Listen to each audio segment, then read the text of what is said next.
Hello and welcome to the Speaking Frankly Football Show.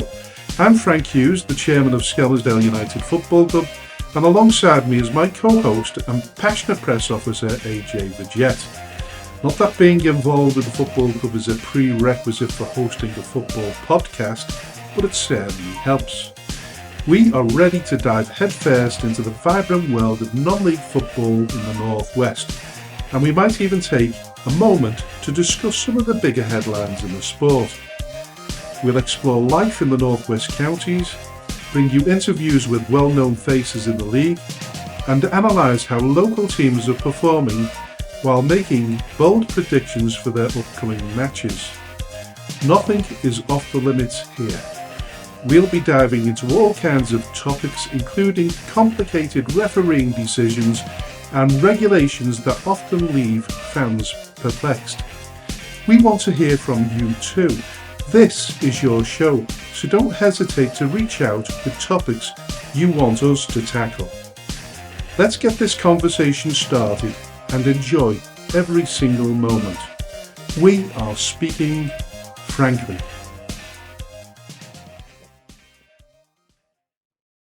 Hello and welcome to the 24th episode of the Speaking Frankly Football Show, and a warm welcome to my co-host, AJ.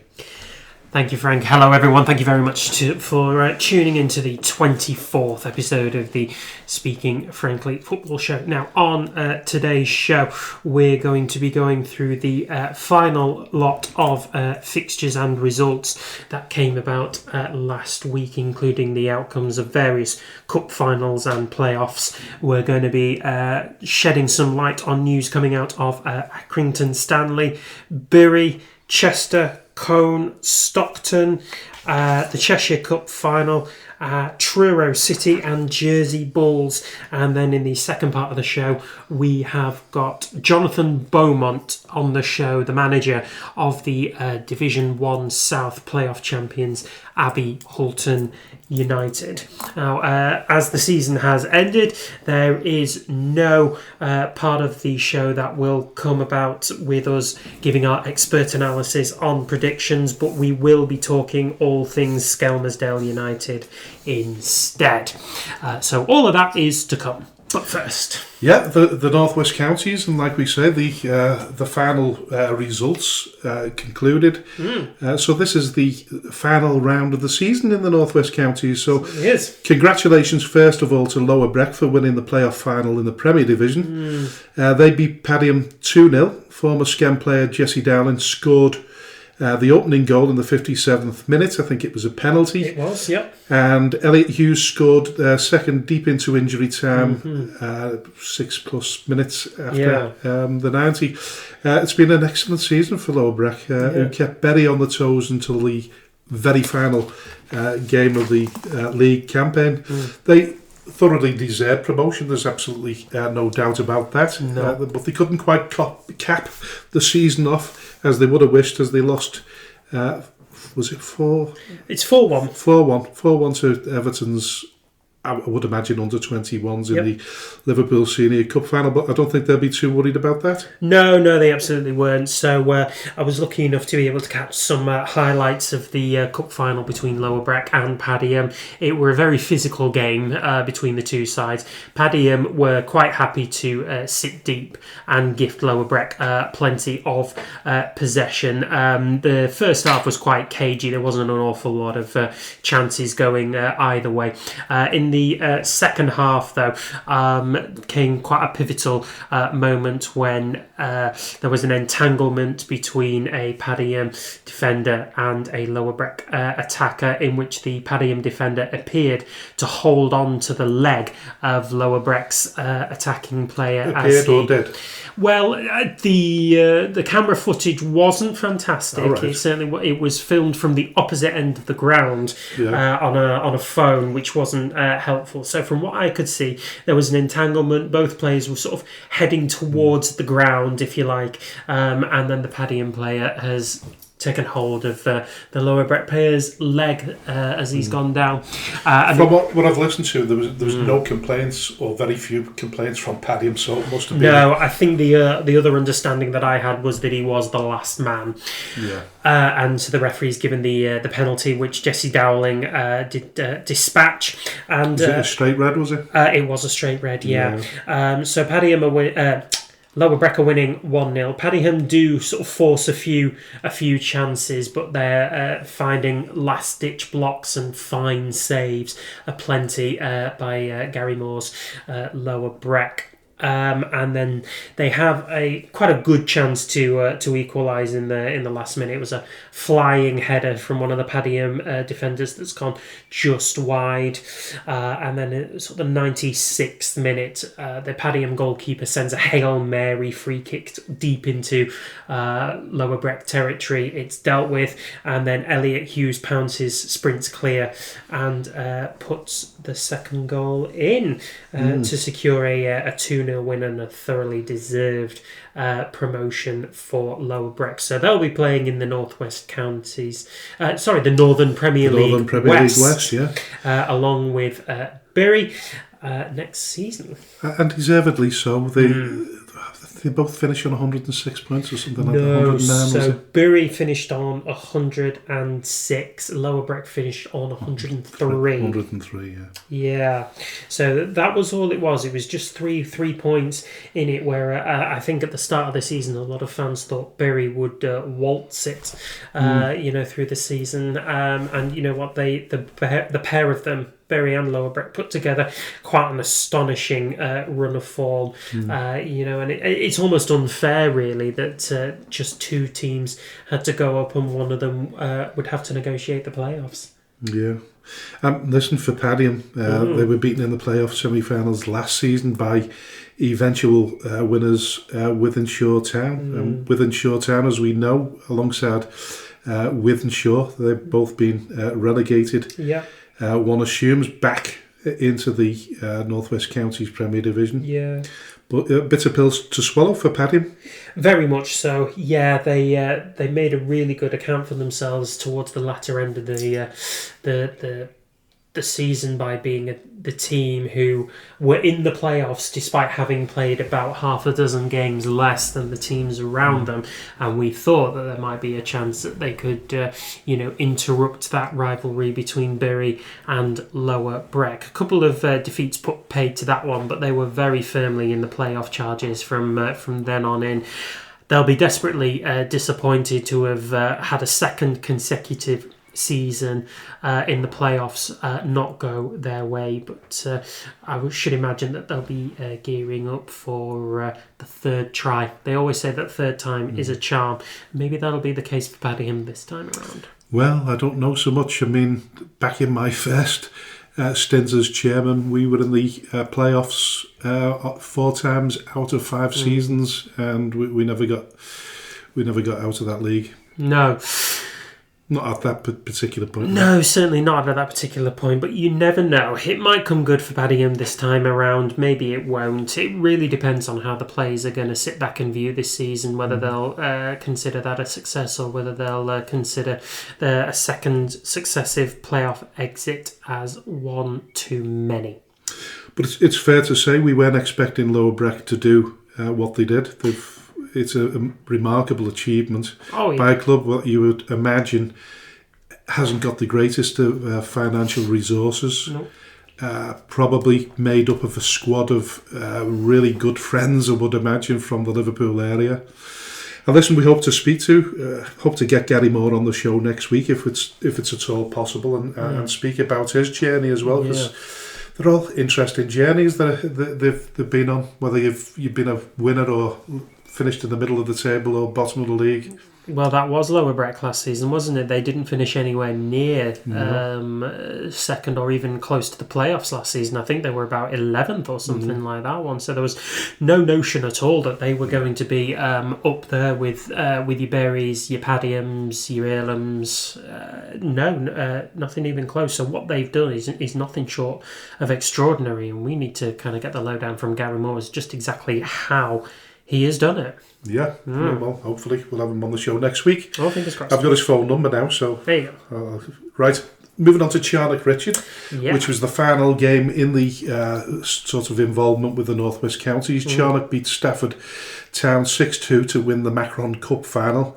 And as you alluded to on last week's show, could this be an unfortunate losing streak in 3 finals for Stafford? And you called it.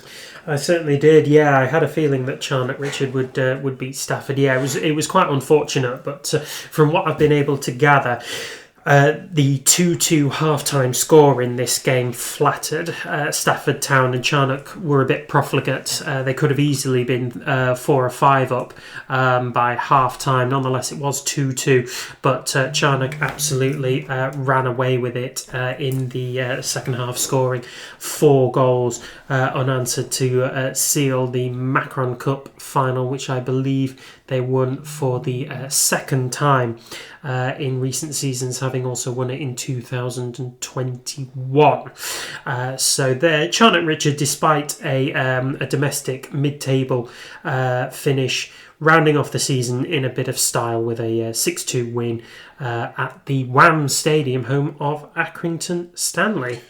Well, congratulations to Charnock Richard on that brilliant victory. But moving on to the Wham Stadium, and this sort of segue into other news. Yes. And Accrington Stanley, after reporting that Andy Holt had stepped down as chairman of Accrington Stanley, I think we mentioned that last week. We did. The club has now announced the closure of its academy as part of a cost-cutting exercise. Yeah, they have. It's really disappointing, actually, because Accrington Stanley have started to develop a bit of a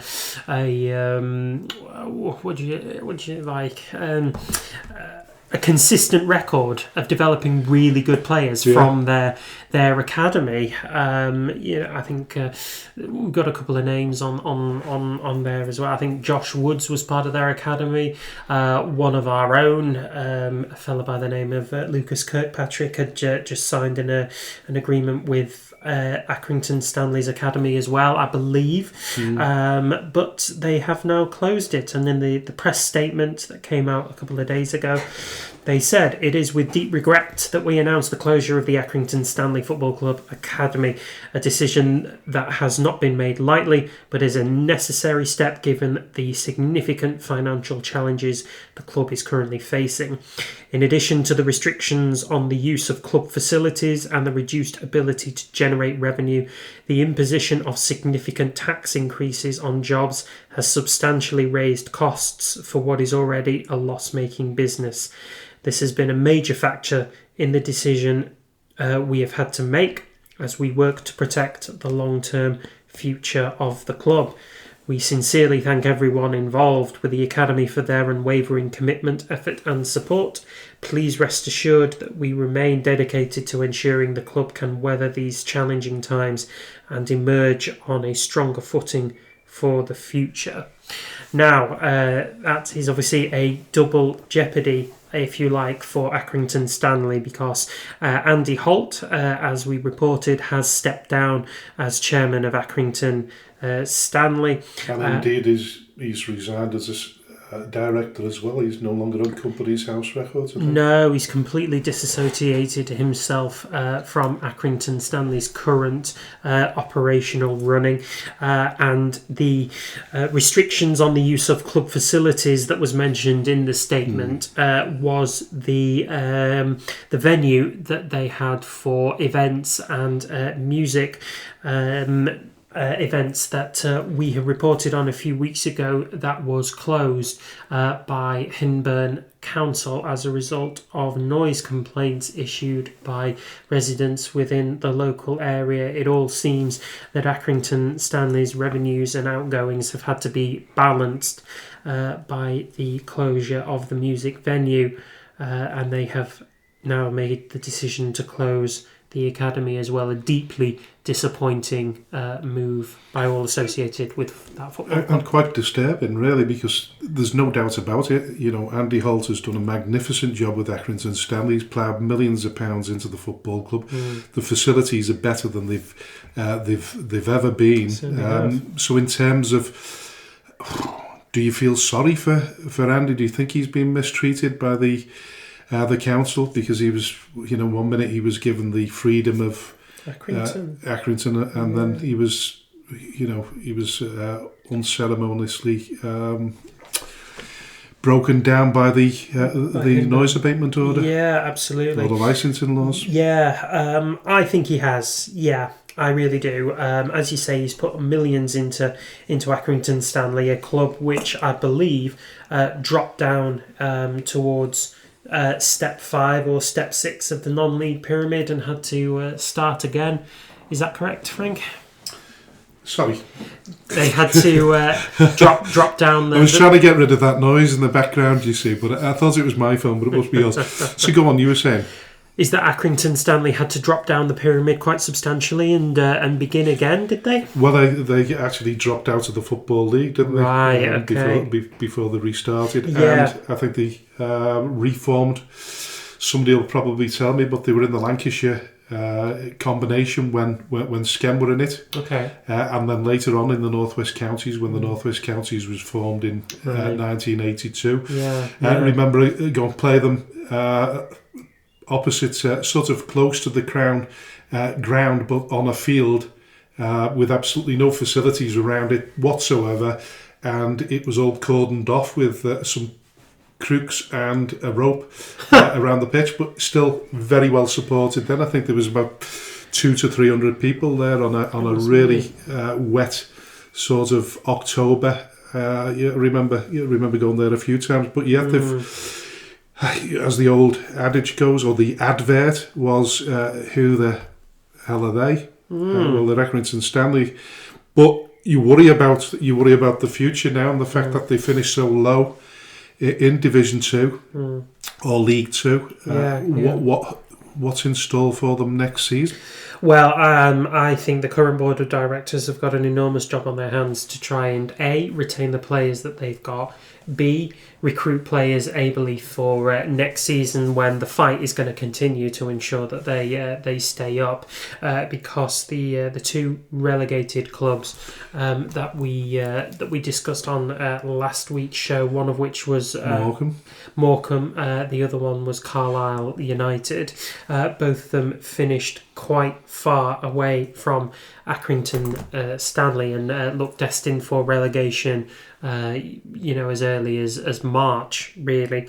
I don't anticipate that kind of gap between the relegated sides and the sides who avoid it will be quite so big this time around. So I am anticipating Accrington Stanley being back there again, unless very careful planning and some major talent is accrued in the off-season. It's a big job that they've got, and one that they're going to have to do now without the academy and without Andy Holt. And it has to be noted that Andy Holt did put the club up for sale several months ago. He did, and from what we gather, no approaches were made. Do you think it's the last we've seen of Andy Holt, or do you think he'll be back? I don't know. I wonder if that name, Andy Holt, is now quite synonymous with Accrington Stanley. We had that before, Jack Walker and Blackburn Rovers, the Peter Ridsdale and Leeds United. There are a few. So I do wonder. I think it really depends on whether Accrington Stanley continue to float at this level, or whether tragedy befalls the club once again and they have to drop down in order to survive. There's all sorts of what ifs and permutations, but I don't think it's the last we've seen of Andy Holt. No, listen, he's quite vocal. We know that he has been very, very politically aware and discusses everything from right across the political spectrum. So he's quite a character. There's no doubt about that. I just hope that after all he's done for the football club, that there's no sort of acrimonious relationship between him and the supporters. Of not, we could do with getting a supporter on the show to see what the flip side is to him leaving, and whether already there's a few people having a pop already? I don't know. I'm not sure. I think the departure of Andy Holt was on the cards as early on as about January, if I remember rightly. I think he had already made it quite clear that he wasn't planning to continue with Accrington Stanley beyond this season. I think what had happened at Hinburn Council, which was around about the same time, was a very kind of bitter episode within what he was trying to do, and a severe knockback to what he was trying to do. And I think he may have felt a bit disillusioned or a bit disassociated with how much the council had to do with how he wanted to run his football club and how he wanted to make them better. So I think after that one, it only seemed inevitable that he would kind of step down towards the end of the season. I didn't think that he'd completely part ways with the club, and I thought he would stay on as a director. But now it's kind of up to the new guard, if you like, or the everyone who's stepping up in Andy Holt's place to try and secure the future of Accrington Stanley as a professional outfit. I've pretty much think that a lot of the players will be a little bit worried about their future and their contracts going into next season. Yeah, absolutely. So we had Josh Wood's father on the show after Accrington drew Liverpool in the third round of the FA Cup, and not long after that, Josh signed a new contract with Accrington Stanley. I think it was a 3-year deal. So he's got to be one of the most valuable assets that Accrington Stanley currently hold at this time. You've got to wonder whether there'll be a few sales in the post-season. You know, the other clubs may be looking at Josh Woods and at the impending plight of Accrington Stanley, or the potential plight of them, and wonder whether they may take advantage of that. Yeah, who knows? Who knows? But listen, we wish Accrington Stanley all the best for the future, because it's one of those clubs that we love. Yeah, local club.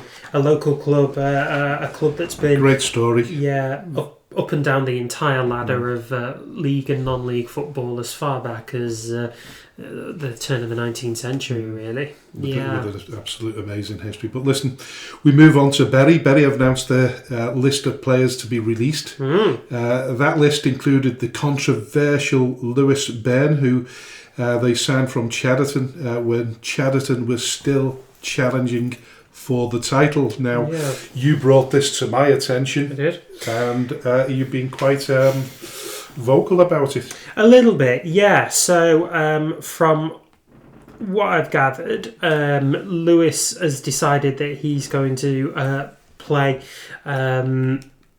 he's going to be playing football still within the same league as what Bury will be in, which is the Northern Premier League West. Absolutely.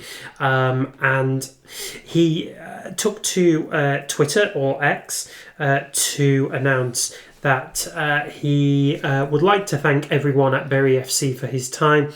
He's loved every minute of it, and it's given him memories that he will keep forever. What a club from top to bottom, and the fans, well, I've still got no words for them now. Looking forward to what's next.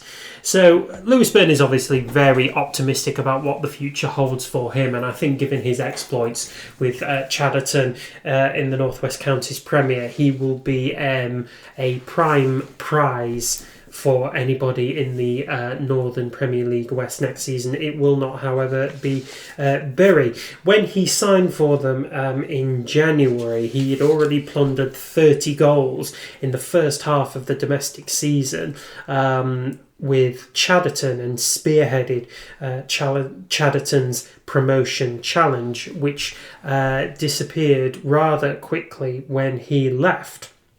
And Chadderton ended up finishing outside of the playoffs. I think they finished 7th by the end of the season, which was obviously very deeply disappointing for themselves. And a lot of fans of non-league football at the time, and particularly from Chedderton, felt that Lewis Byrne was signed only to head off the threat of Chadderton's promotion push.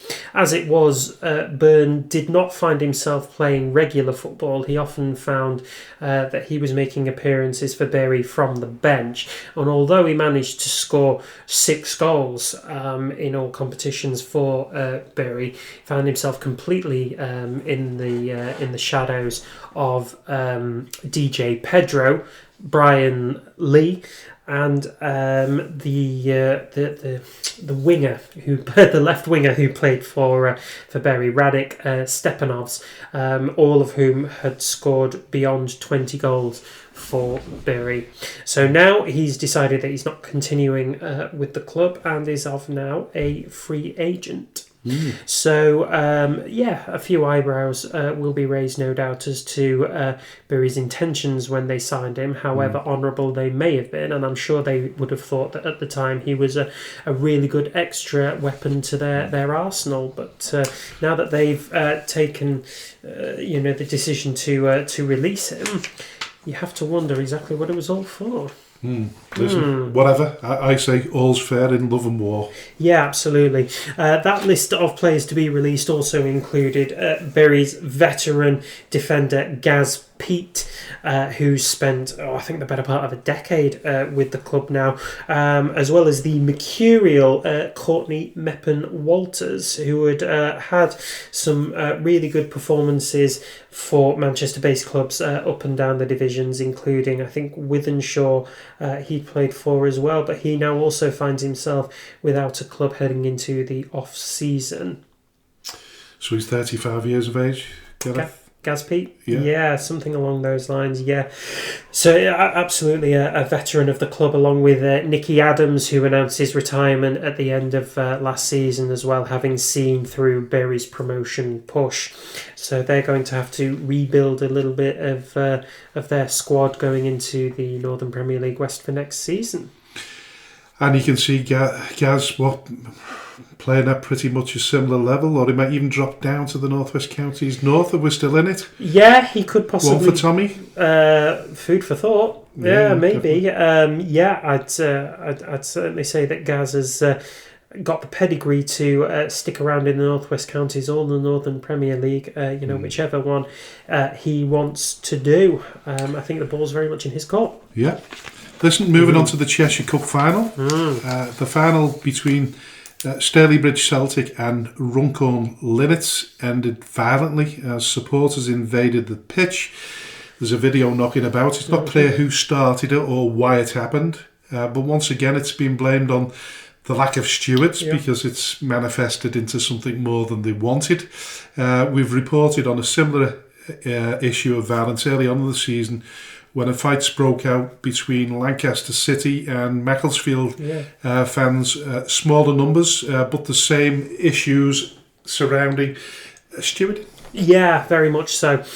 So looking at the footage that we've seen, it's quite clear that the number of fans have quite clearly outnumbering the stewards, which I know does happen anyway. But do we know what the attendance was for the final? I don't actually. I'm sure it was around the sort of 3,000 or 4,000 mark, give or take, something like that. Yeah, I'll see if I can find it now.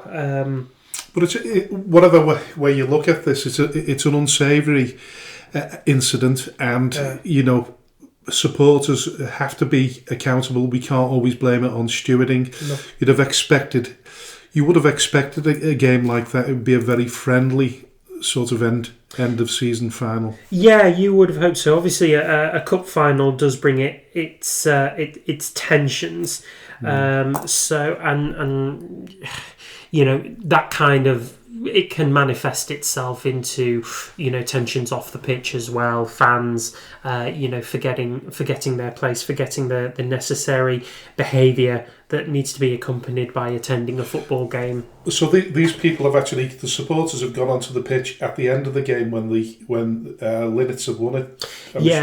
So Linnets won 3-0 with Adam Mosley, a local lad actually, scoring a hat-trick for the Linnets, went to see off the challenge of Stalybridge Celtic. But then, there has been a small number of fans invading the pitch, which has then grown into quite a large problematic. We've actually seen a full-blown scrap, haven't we, somewhere? We have, and it's largely a lot of younger lads in there sort of trying their hand at being hard, but then a couple of invasions by older statesmen of fans of either sides has then made it far more problematic and far more embarrassing, really. But I don't believe there was any isolation or segregation of the fans, as there maybe should have been, and I know that the stewarding for it wasn't nearly as where was the final played? It was, let me have a look. I'm asking you all these questions. Should have the Divas Stadium, Chester Football Club. Chester Football Club. Yeah, the Diva. It was, yeah. So you would have hoped that something like that one would have, called for a bigger stewarding number than what it had done. Now, I know that stewards are not necessarily going to get involved to the point that they're going to risk their own health and well-being, but nonetheless, this should have been far more better prepared by both Stalybridge Celtic and Runcorn Linnets, and I've no doubt that there'll probably be a little bit of an inquest into just how this occurred, and it spoiled what was a really good final and what should have been a really celebratory time for Runcorn Linnets. Very, very sad. Very disappointing. There'll no doubt be an investigation into that. Yeah. And we would hope that with the video footage, those that are involved in the violence are banned from football for life. I wouldn't even give them a second chance. No, I certainly wouldn't, particularly not the elder ones who have quite clearly invaded the pitch looking for a fight. It's the really unsavoury side of football that even at this level needs to be addressed and examined with thorough scrutiny. Do we think alcohol's involved in this? Because at this level you can drink alcohol on the terraces. Yeah, so I think for a certain aspect of it is. Like I say, a lot of the lads that look to have engaged the outpourings that followed were not necessarily of an age that they could drink. I'm not sure. They looked like they were quite young, 16, 17, maybe a smidge over 18, nothing more than that. But that's been followed up by fully grown men who are, quite clearly looking for a reason to get involved in a fight. It's a really it's a shameful behaviour. Yeah, well, hopefully we won't have to revisit that again. But listen, Chester Football Club, they reached the National North Promotion Final, which will take place on Sunday, Sunday, May the 18th. Kick-off is 4 o'clock at the Attis Arena, where they'll take on Scunthorpe United. The Blues have an allocation of 1,500 tickets for the game. I was going to say, I would imagine they're like gold dust, but up to this point, I think just over 1,000 tickets have already been sold.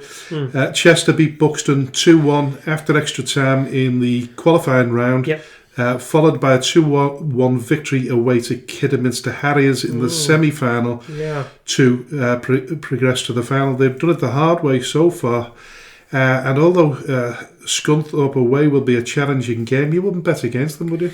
No, you wouldn't. No. So Chester have certainly had the harder draw of it, really. Obviously, Buxton finishing, I think they finished sixth in the standings, in the playoff standings, and that's obviously they've gone the long way around beating them. And then Kidderminster Harriers, who had taken the lead in this game at their home ground, Chester had to travel down to Kidderminster to play them.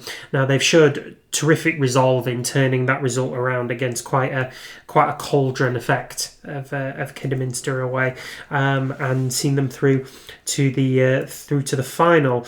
Now Scunthorpe would perhaps consider themselves a little bit unfortunate to not have taken the sole automatic promotion spot, which instead Brackley Town managed to snatch on the last round of games.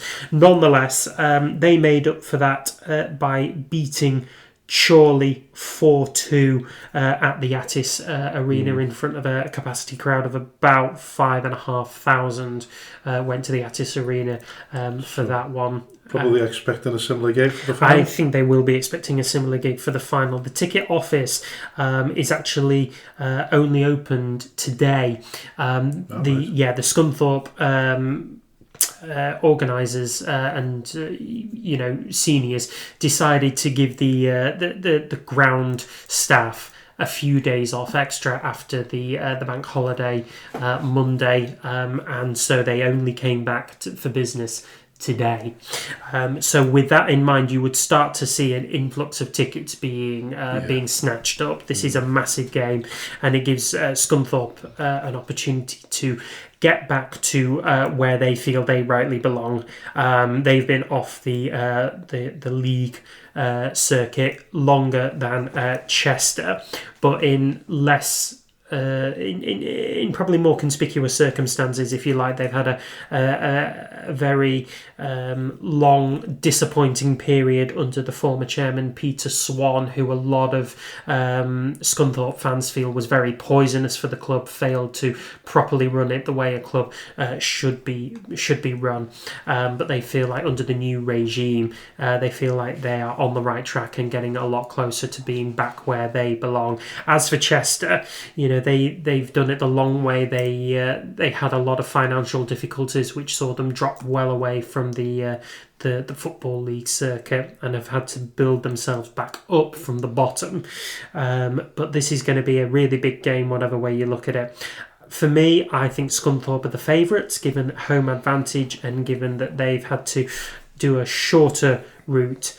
And although I certainly would hope not to be insulting Chorley fans, but maybe they'd had a bit more of an easier time of it in the first game. They were 4-1 up after an hour, and although Chorley did put the pressure on them in the second half, I think Scunthorpe felt a bit more comfortable in their first game. So congratulations to Callum McIntyre and Chester FC, but they're up against a big, formidable enemy in Scunthorpe United. It is going to be a challenge for them to overcome. Yeah, definitely good luck to Callum. Yeah.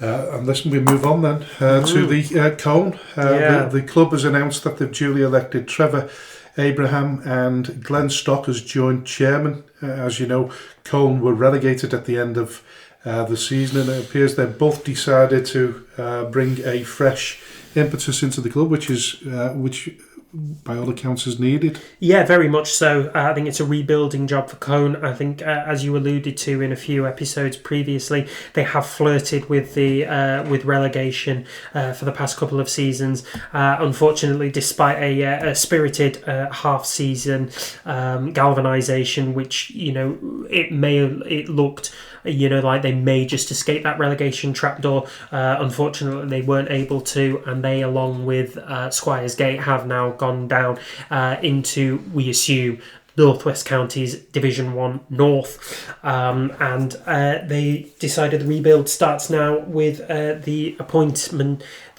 of joint chairman. Have you ever known that to happen, joint chairmanship? Yeah, I think that's it's not completely unusual. Mm-hmm. I would think it would be an extremely difficult. It's really difficult one to explain. I don't know how the dynamics of a joint chairmanship is going to work. Yeah. It's like there's always going to be a dominant chairman. So that's why you have a vice chairman, I would imagine. But listen, each to their own. One is sort of concentrating on the commercial side, and the other one's concentrating on football matters. Maybe I don't know, chief executive officer and a chairman would have been more suitable titles for the two separate titles. But I don't know. I don't know whether it'll work in terms of who makes the final decision. I think it really depends on, like you say,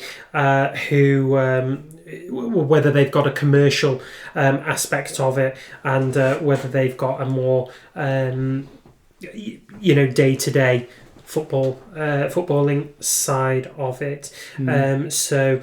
It'll certainly work if one sticks to the football side and the other one sticks to the commercial side. It could be a really good relationship that works. I suppose it could.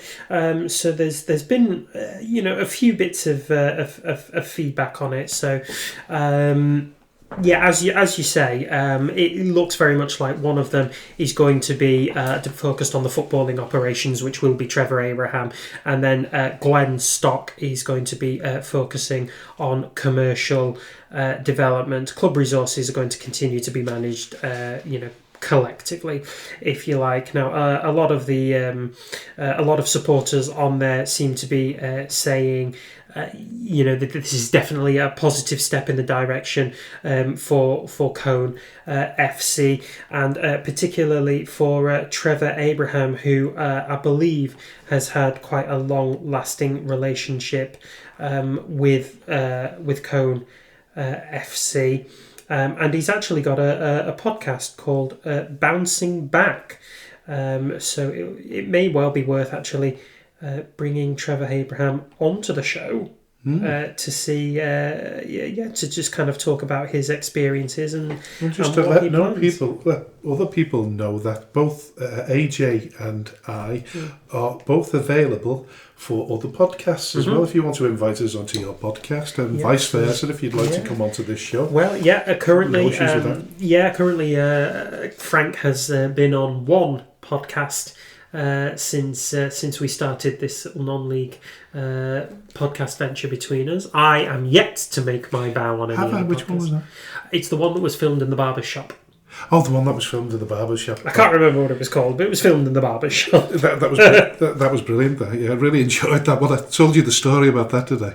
No, you didn't. Go on. Well, I'm walking down. I think it's Hadfield. Right. And I'm walking down the road trying to find this address.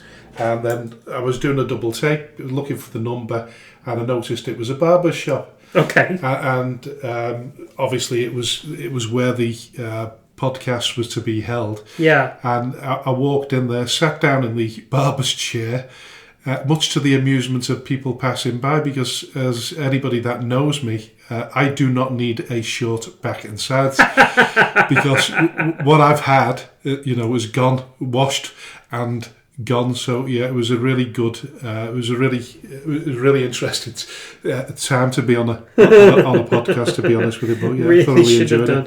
it. Yeah, so that's what's going on at Colne, and maybe we'll get in touch with Trevor Abraham and get him on the show and see what he has planned for Colne FC as they start their new chapter in the North West Counties Division 1 North. Yeah, listen, it was Luke Bardsley, by the way, off Beat Podcast. That was the show that I was on. Right. It just slipped me mind there. But Luke, listen, we need to get him on the show sometime as well, because he's very knowledgeable in the football scene, but also does a podcast about local musical bands as well. Right. Okay. Well, there's another angle for you to check out. Knowing you after your karaoke exploits last Friday, you're definitely sort of heavy metal. Well, to a degree. I quite like a bit of the old. I think the hair probably gives. When I was singing the green grass of home, you were singing. You were doing a little bit of headbanging, weren't you? Slightly. But listen, we'll come on to that later. Yeah. So Stockton Town, I think you've got this story. No, this one. If you you sort of kick yourself really if you're a Stockton fan or a Stockton player. So Stockton Town has been denied a chance of promotion after being disqualified from its league playoff match. They had been set to play in the Northern Premier League Premier Division playoff final, but were stopped after fielding captain Adam Nicholson, who in an earlier game was sent off off and should have been banned.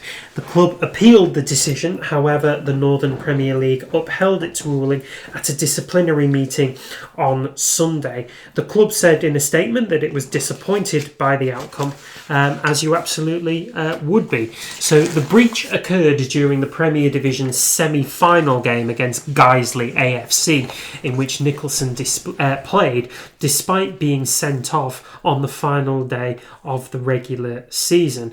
Usually, a ban from playing would have kicked in 7 days after the offence. However, the delay only applies during the regular season, meaning the ban covered the semi-final. Now, Nicholson played in the game against Guiseley AFC, which resulted in Stockton securing victory over Guiseley. I think it was 2-1 on the night. However, following an appeal by Guiseley AFC, they then released this statement. Following an investigation into Tuesday night's fixture at Stockton Town and the ineligibility of an opposition player, Guiseley AFC has been reinstated to the Northern Premier League playoffs. We will compete in the final away to Worksop Town at their Sandy Lane ground on Monday the 5th of May. Now, following on from this statement and Guiseley's subsequent reinstatement to the Northern Premier League playoffs, they travelled to Worksop Town and they lost, which means that they'll stay in the Northern Premier League for next season, whereas congratulations to Worksop Town, they go up alongside Macclesfield Town into the National League North, is it? Yeah. Yes, it is. Yeah, I've listened an 18-year absence for Worksop, so it's a great return back to the higher echelons of non-league football. I remember watching Worksop at Sandy Lane going back, it's 15 to 20 years ago when Chris Waddle was playing for them. God. What a cameo he made there. And John Beresford, I think, was there at the same time. But they were creating quite a stir at the time with big gates. But listen, going back to Stockton... you'd be furious, wouldn't you? Well, I mean, bearing in mind that this, obviously 7 days is expunged practically, isn't it, when you're playing playoffs? So it only exists during the season. Do you reckon they'll have known that, though? Or do you reckon they just took the risk? I don't think you take the risk. I think you just you're probably taking it for granted rather than reading through the rule book. But maybe the club should be reminded before the playoffs, possibly what the rules are. Yeah, it's very possible. Not least on obviously Nicholson was sent off during the season, but maybe the league didn't know about that. But you'd certainly like to reinforce those kind of rulings to avoid this. I mean, this is embarrassing to a degree, isn't it? Really, particularly if you're Stockton. I mean, you're looking to try and step up into the National League North, which is 2 divisions away from the actual football league. But there's so much work that takes place behind the scenes, particularly with club secretaries, and at this level they're all practically volunteers, and the amount of paperwork that they have to go through is endless. It's a difficult job. Danny Roberts will tell you, our secretary, it's not easy at all. No, I do feel sorry for the club. I suppose so. Yeah, I mean, how on earth Guiseley managed to spot this in the first place, I think is quite extraordinary in itself. I mean, it passed me by completely. Well, we know from experience that when we fielded an ineligible player last season, people knew at the game, or probably even before the game, that the player that we fielded was in fact ineligible. So maybe, and I'm not suggesting that's the case, but maybe Guiseley knew about it before the game. Maybe they would. But what would you do in that circumstance? Well, no, you absolutely would report it, wouldn't you? But would you leave it? Obviously, you wouldn't tell anybody before the game, would you? If you knew that the team sheet had come in and it had an ineligible player on it, would you turn around and tell the opposing team? Before kick-off? Yeah. Absolutely not. No. There's no sportsmanship there really isn't. No, we do talk sense. about this question of sportsmanship here, really, don't we? We truly have no idea what we would do if we were placed in the shoes of either Stockton or Guiseley, really. But the letter of the laws have been kind of, breached, however intentionally or not, and then Guiseley have subsequently appealed to the letter of the law to their own advantage, really, and so they went through to the playoff final, but then lost. So but they've gone on record as saying that they're still reeling from the outcome, but they've accepted it, and apparently now they're taking measures to ensure it never happens again. Best of luck with that. Yeah, absolutely. And listen, we'll revisit a little bit something similar case with Jersey Bulls. Just before that, we'll talk about Truro City, who face England's record-breaking 870-mile away day. So we'll give you 10 seconds in which you can try and guess exactly which team they will be visiting. Well, first of all, Truro managed to win the Vanarama National League South on goal difference from Torquay United. They started the last day of the season on a +3 goal difference. Truro beat St Albans 5-2, while Torquay managed to beat Hemel Hempstead Town 4-1. Torquay went on to lose in the semi-final of the playoffs at home to Boreham Wood 1-0. Just 3 points separated the top from the 6th place in the league. Really tight division. Yeah. Boreham Wood will play Maidstone United in the final a week tomorrow. Yeah, they absolutely will. So, in being promoted from the National League South on goal difference, they are now in the National League and will have to face trips to Carlisle and Hartlepool, and then the big one, if you like, which will most likely be Gateshead. But they have insisted that it is a privilege and not purgatory. But my God, are they going to have some deep pockets in order to fund the travel up there to the grim up north places of Carlisle, Hartlepool and Gateshead. And I don't know who said it, but we're closer to France than any away game in the National League. God, forget that. Yeah, but fair play to Truro City. This is their reward. Yeah. Gosh. Well, so works up during Macclesfield in terms of promotion. Yeah, they beat Guiseley 2-1 on the bank holiday Monday, and they'll both be in the National League North next season. Right, moving on to Jersey Bulls. Yeah, I picked this story up late on today. Yeah. Do you want to talk about it? Yeah, sure. So we can't go through all the promotions nationally because we will be here all night. But we've done that before. Yeah, we have. But we wanted to point out Jersey Bulls. So the St Helier outfit, who were only formed in 2018, won the Combined Counties League Premier Division South title, but were deducted 3 points the night before, having fielded an ineligible player in a 4-0 win over Tooting and Mitchin in late March. Their appeal to have the 3 points reinstated failed, which meant that they dropped into 3rd place, with Redhill replacing them at the top. Now, as it stands, the Bulls will drop to 3rd place in the league, although it is understood rivals Redhill are also facing a similar charge and, if similarly punished, would fall to 3rd, with Whiteleaf winning the title. So now they have to gain promotion via the playoffs, all of which has been thrown into chaos as they wait for the outcome of the appeal. It all surrounds a player who was suspended for the Tooting game. Now, on the North West Counties Football League portal, it tells you that a player is suspended so that you don't make the mistake here. Now, how on earth this has happened, we have no idea. I mean, we assume that a bit like Stockton against Guiseley, they've either taken the risk or the Combined Counties League has not updated appropriately to inform all and sundry that a particular player has been suspended.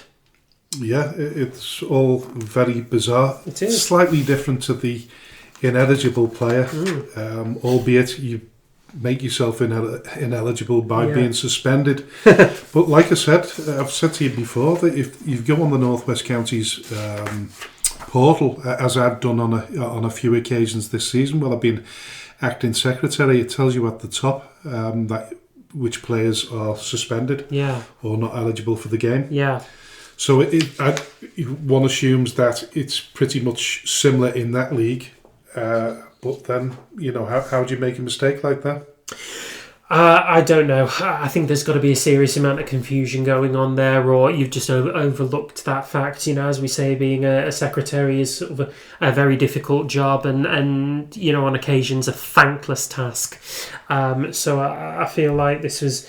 Yeah, I would certainly hope that this was never the intention, to think that they could get away with something like this, and it was just purely accidental. I think my biggest question is how on earth you now figure this all out and decide what happens from here. Well, I don't think the fixtures have been set up yet. The playoff fixtures certainly haven't, as far as I'm aware, because they've still got to resolve this issue with Redhill as well. So... more to come from that, but it's like I say, it's thrown everything into chaos because they can't organise the playoff fixtures, and it's a bit of a farce. Well, yeah, it is absolutely a farce, and the combined counties have a bit of work to do to try and save face more than anything else, and then obviously investigate what on earth has gone down at Redhill. And how on earth that changes the complexion of the Premier Division South League, both in terms of who wins it and then in terms of who goes into the playoffs.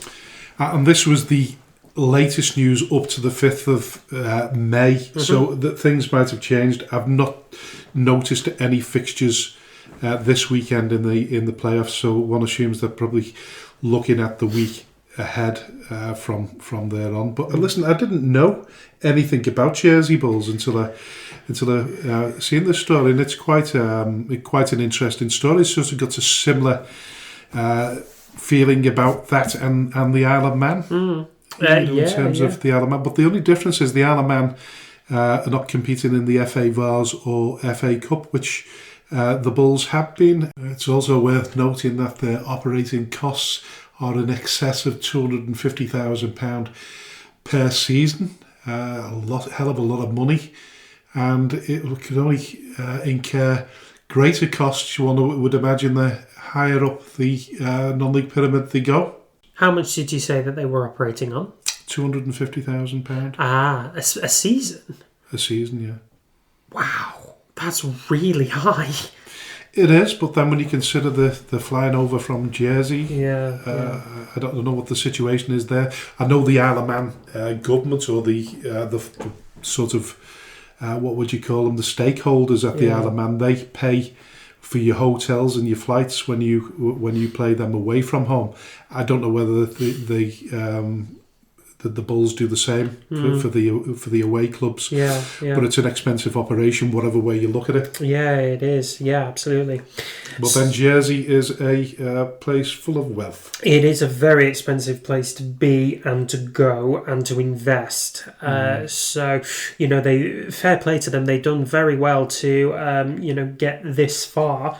And continue to kind of go and go. So we certainly wish them luck. And we hope that this issue of the suspended player is resolved sooner rather than later, so that everyone knows where they stand. Yeah, definitely. Now then, our last little news highlight of part one, and we're going to go to Salford City, and they've announced that the club has been acquired by a new ownership group led by David Beckham and Gary Neville, and includes US-based businessman Declan Kelly and Lord Mervyn Davis, who will both serve as new co-chairs of the club's board. In a statement, Gary Neville has said, "I am passionate about Salford City. This is a unique partnership with a diverse range of minds and expertise held together by a love of football. Football will come first. However, it's critical that we drive the club towards sustainability in the next 4 to 5 years. I can't wait for the next part of this journey. David Beckham said, I grew up in Salford. I mean, that's a bit of a lie. He grew up in Leytonstone, but he came up to Salford in about 1991. I have such fond memories of my time living there, and the place and its people played such an important part in my early life in football. Salford City is at the heart of its community. It has a rich history, and I'm delighted to be a part of the next chapter.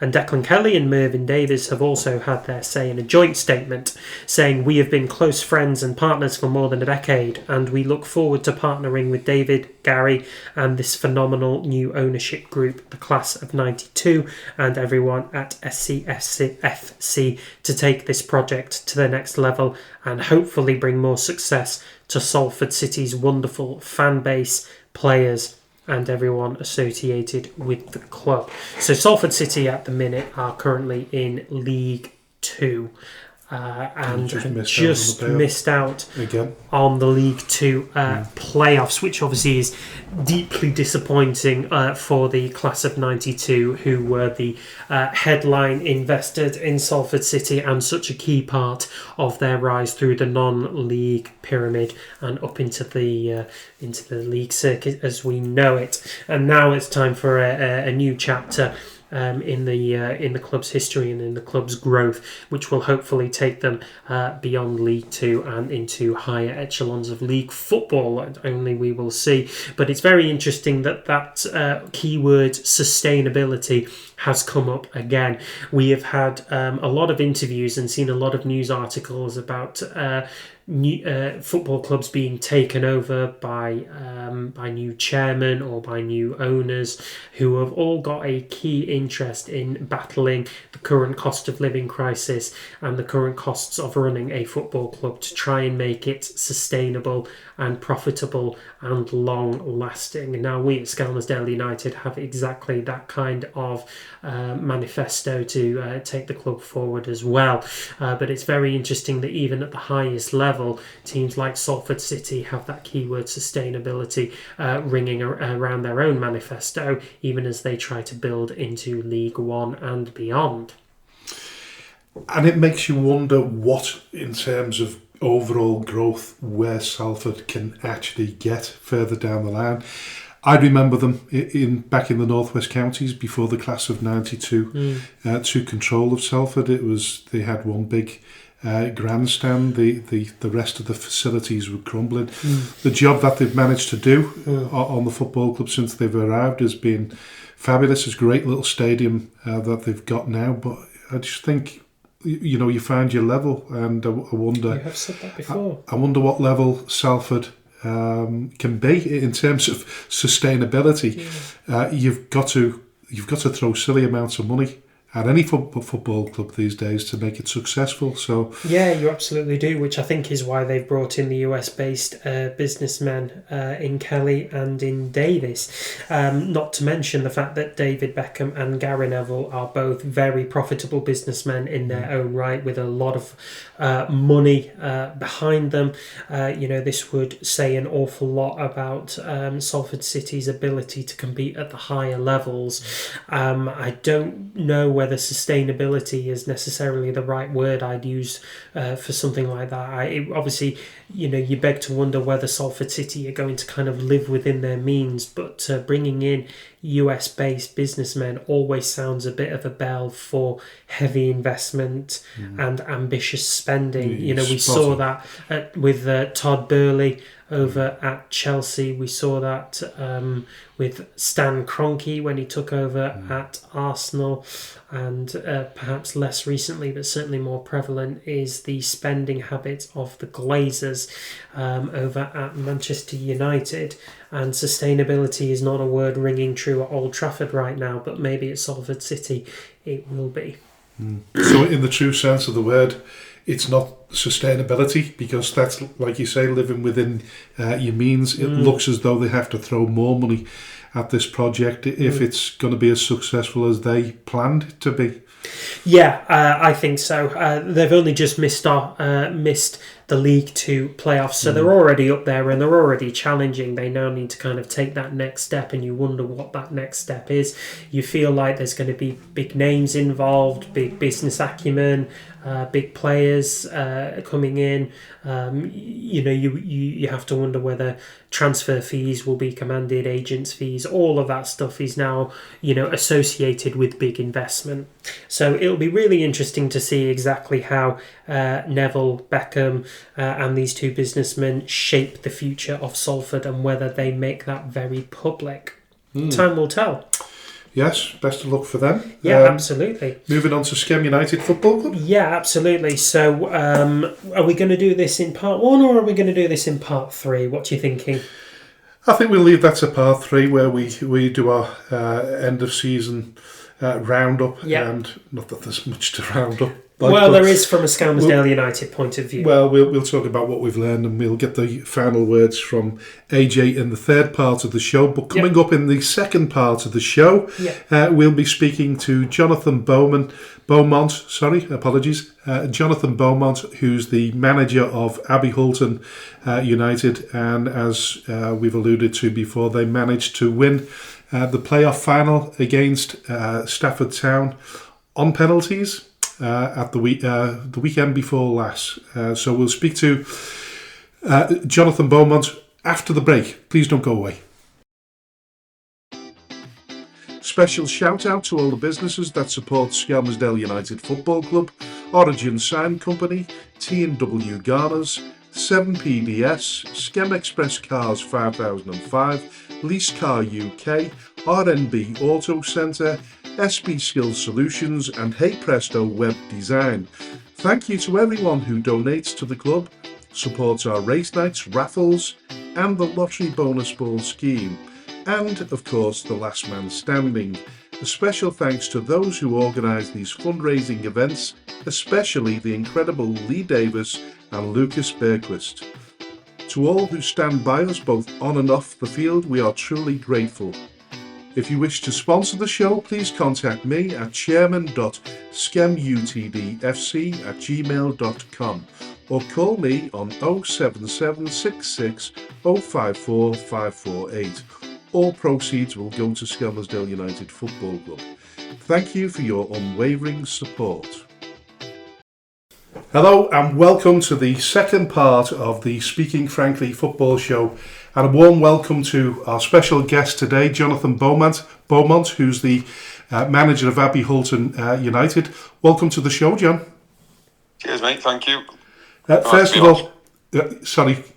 Nice to be on, mate. I'm looking forward to it. Yeah, listen, first of all, congratulations on the fantastic playoff final win against Stafford Town. But before we go into more detail, you played for Congleton Town before you moved into management. You gained promotion in your first season at the club, and you've done the boots this season as well. Was management always the plan? I finished at Congleton. It was around about Christmas time last year where, to be honest, I kept getting the age now at 35 where you just sort of picking up knocks, not as young as you used to be, and it was starting to be a little bit frustrating for me because I wasn't playing enough, and me and Duff are quite close friends and open, honest conversation, and I was just like, I think it's just I've got that much going on with work and family commitments. It was just sort of put it on the back burner and look at retirement. To be honest, that's what happened there. And then I had a phone call in the summer from he was actually the assistant manager of the Abbey at the time, Steve Amerson, and he was like, knows my brother quite well, and he just offered me to come down and have a bit of a chat, really. And then that's how management happened, really, for me. It wasn't something I thought about before, and then just stepped into it. And to be honest, I've really, really enjoyed it this year. I mean, you always do when you're winning, I suppose, but it's been a nice year, and I've enjoyed it. Different. Yeah. And in terms of playing, you're 36 years of age now. You're a centre midfielder. What level did you reach the highest in terms of the non-league pyramid? Step 4. I've played at Step 4 for quite a while. Played at Step 5 for a long time, to be honest. So my first club was Norton United, and it was a bit of my dad was the chairman there, and my dad had been there since, I think I was born when my dad was playing at North United. It's obviously in the middle of Stoke. It folded, I think, 11 years ago now, after we got to the FA Cup first round. So I spent a lot of time there. We got up to step 4 with them. And then I moved on from them to Witton Albion, Leek Town, Kidsgrove. Geez, yeah, I can name a lot more local sides, all at step 4 level then. And then I ended up at Congleton at step 5, to be honest. Yeah, but before you got to the playoffs, you managed to take advantage of Stafford Town's inconsistency in the final third of the season. Before that, it looked very much as though the runners-up spot had already been decided, but you managed to put in a run that included 12 wins, 2 draws and just 1 defeat to sneak in and finish runners-up yourselves. Great achievement. Yeah, mate, to be fair, the lads were fantastic. Like, everything that we asked them to do, fully committed, fully to the cause. And to be honest, I felt like if we'd have got the team a little bit momentum a little bit earlier, we could have put a bit more pressure on Winsford. But to be fair, they were flying. They romped it in the end, and we'd had to beat them a couple of times, and that was the tough bit. They beat us earlier in the season, and we didn't have enough games left in the year. But as you say, Stafford had a little bit of a blip towards the end, and we managed to just keep churning our results out, looking after ourselves, and he played out quite well for us. We're finishing second, getting 2 home ties in the playoffs. Obviously, we did well against Ackishall, which to be fair, was the one I was really worried about with being a local dog, because they had beat us twice in the season. And then we played Stafford, and to be fair, Stafford were really good on the playoff final day. They give a real good account of themselves. I feel like we weren't at his best, but we managed to scrape it and get over the line, to be honest. Yeah, and listen, we're not surprised at all, because we had Dan Dawson, the manager of Market Trading, on the show a while back, and he said you'd win the playoffs. He also said that you were predominantly a step 4 club playing at step 6, which is quite a compliment, but due to the fact that you played at step 4 yourself, I would imagine that had a bit bearing on your achievement. Yeah, I think Dan's probably been with the players that we've managed to recruit. Like, I've been quite lucky this year, because I haven't finished too long ago myself, so I've got a few friends like Danny Roberts who come in. He was at Witton. I was lucky that Witton let him go, and Dan was fantastic for us. Bally, Kyle Blake, there's lads there that have been Bally had been in step 3 with Nantwich for years, but they're all local lads, all local to the Abbey. We haven't got, people will probably think we've got the biggest budget in the world because you're managing to get these lads in, but we've managed to do all right. And once we've got on a bit of a roll, people like winning, don't they? You know what I mean? So people like winning, that attracts more players, and people want to join a winning side to go and have a go at winning games, winning playoffs. So that helps us in that. So I think that's where Dan would probably say we're a step 4 club, is that because the players that we managed to recruit have been quality, to be fair. Yeah, absolutely, no doubt. Was it easy to try and get and kind of sell them the idea of what you wanted to do at Abbey Hulton? Not at first, no. Jeez, the pre-season was tough. Me, Eddie, and Scotty, we were the 3 coaching staff, like the management team. I was like, everyone I spoke to was waiting out. Everyone wants to play at step 4. Everyone wants to play at step 3. Everyone wants to play at step 5. And it's like you're basically waiting for them clubs to say, oh no, they aren't getting in, and you've got to pick and then try and generate that to get people in. So it took me, I said 10 games, it's probably more 10 to 15 games until we managed to get a squad that I thought, now I've assembled a team here that's buying into what I want, buying into what I want, what the other management team wants, and what the club are trying to do, and start real pushing on. So after them 10 to 15 games, we started hitting some form. If you look at the form table from then, we were always up there, and we were consistent. Every time we had a little blip, we managed to rally the troops, and sometimes losing a game helped us to get back on the winning streak again, because it hurts, and it hurts me massively. When I was a player, I played on the line anyway. I got sent off a few times in my career. I played on the line because it hurt so much, and I hated losing.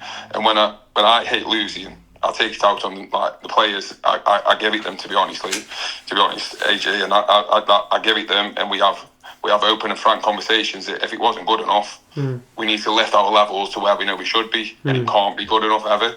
And they did that to the lads, and it hurt them, and then we got back on it and started going again.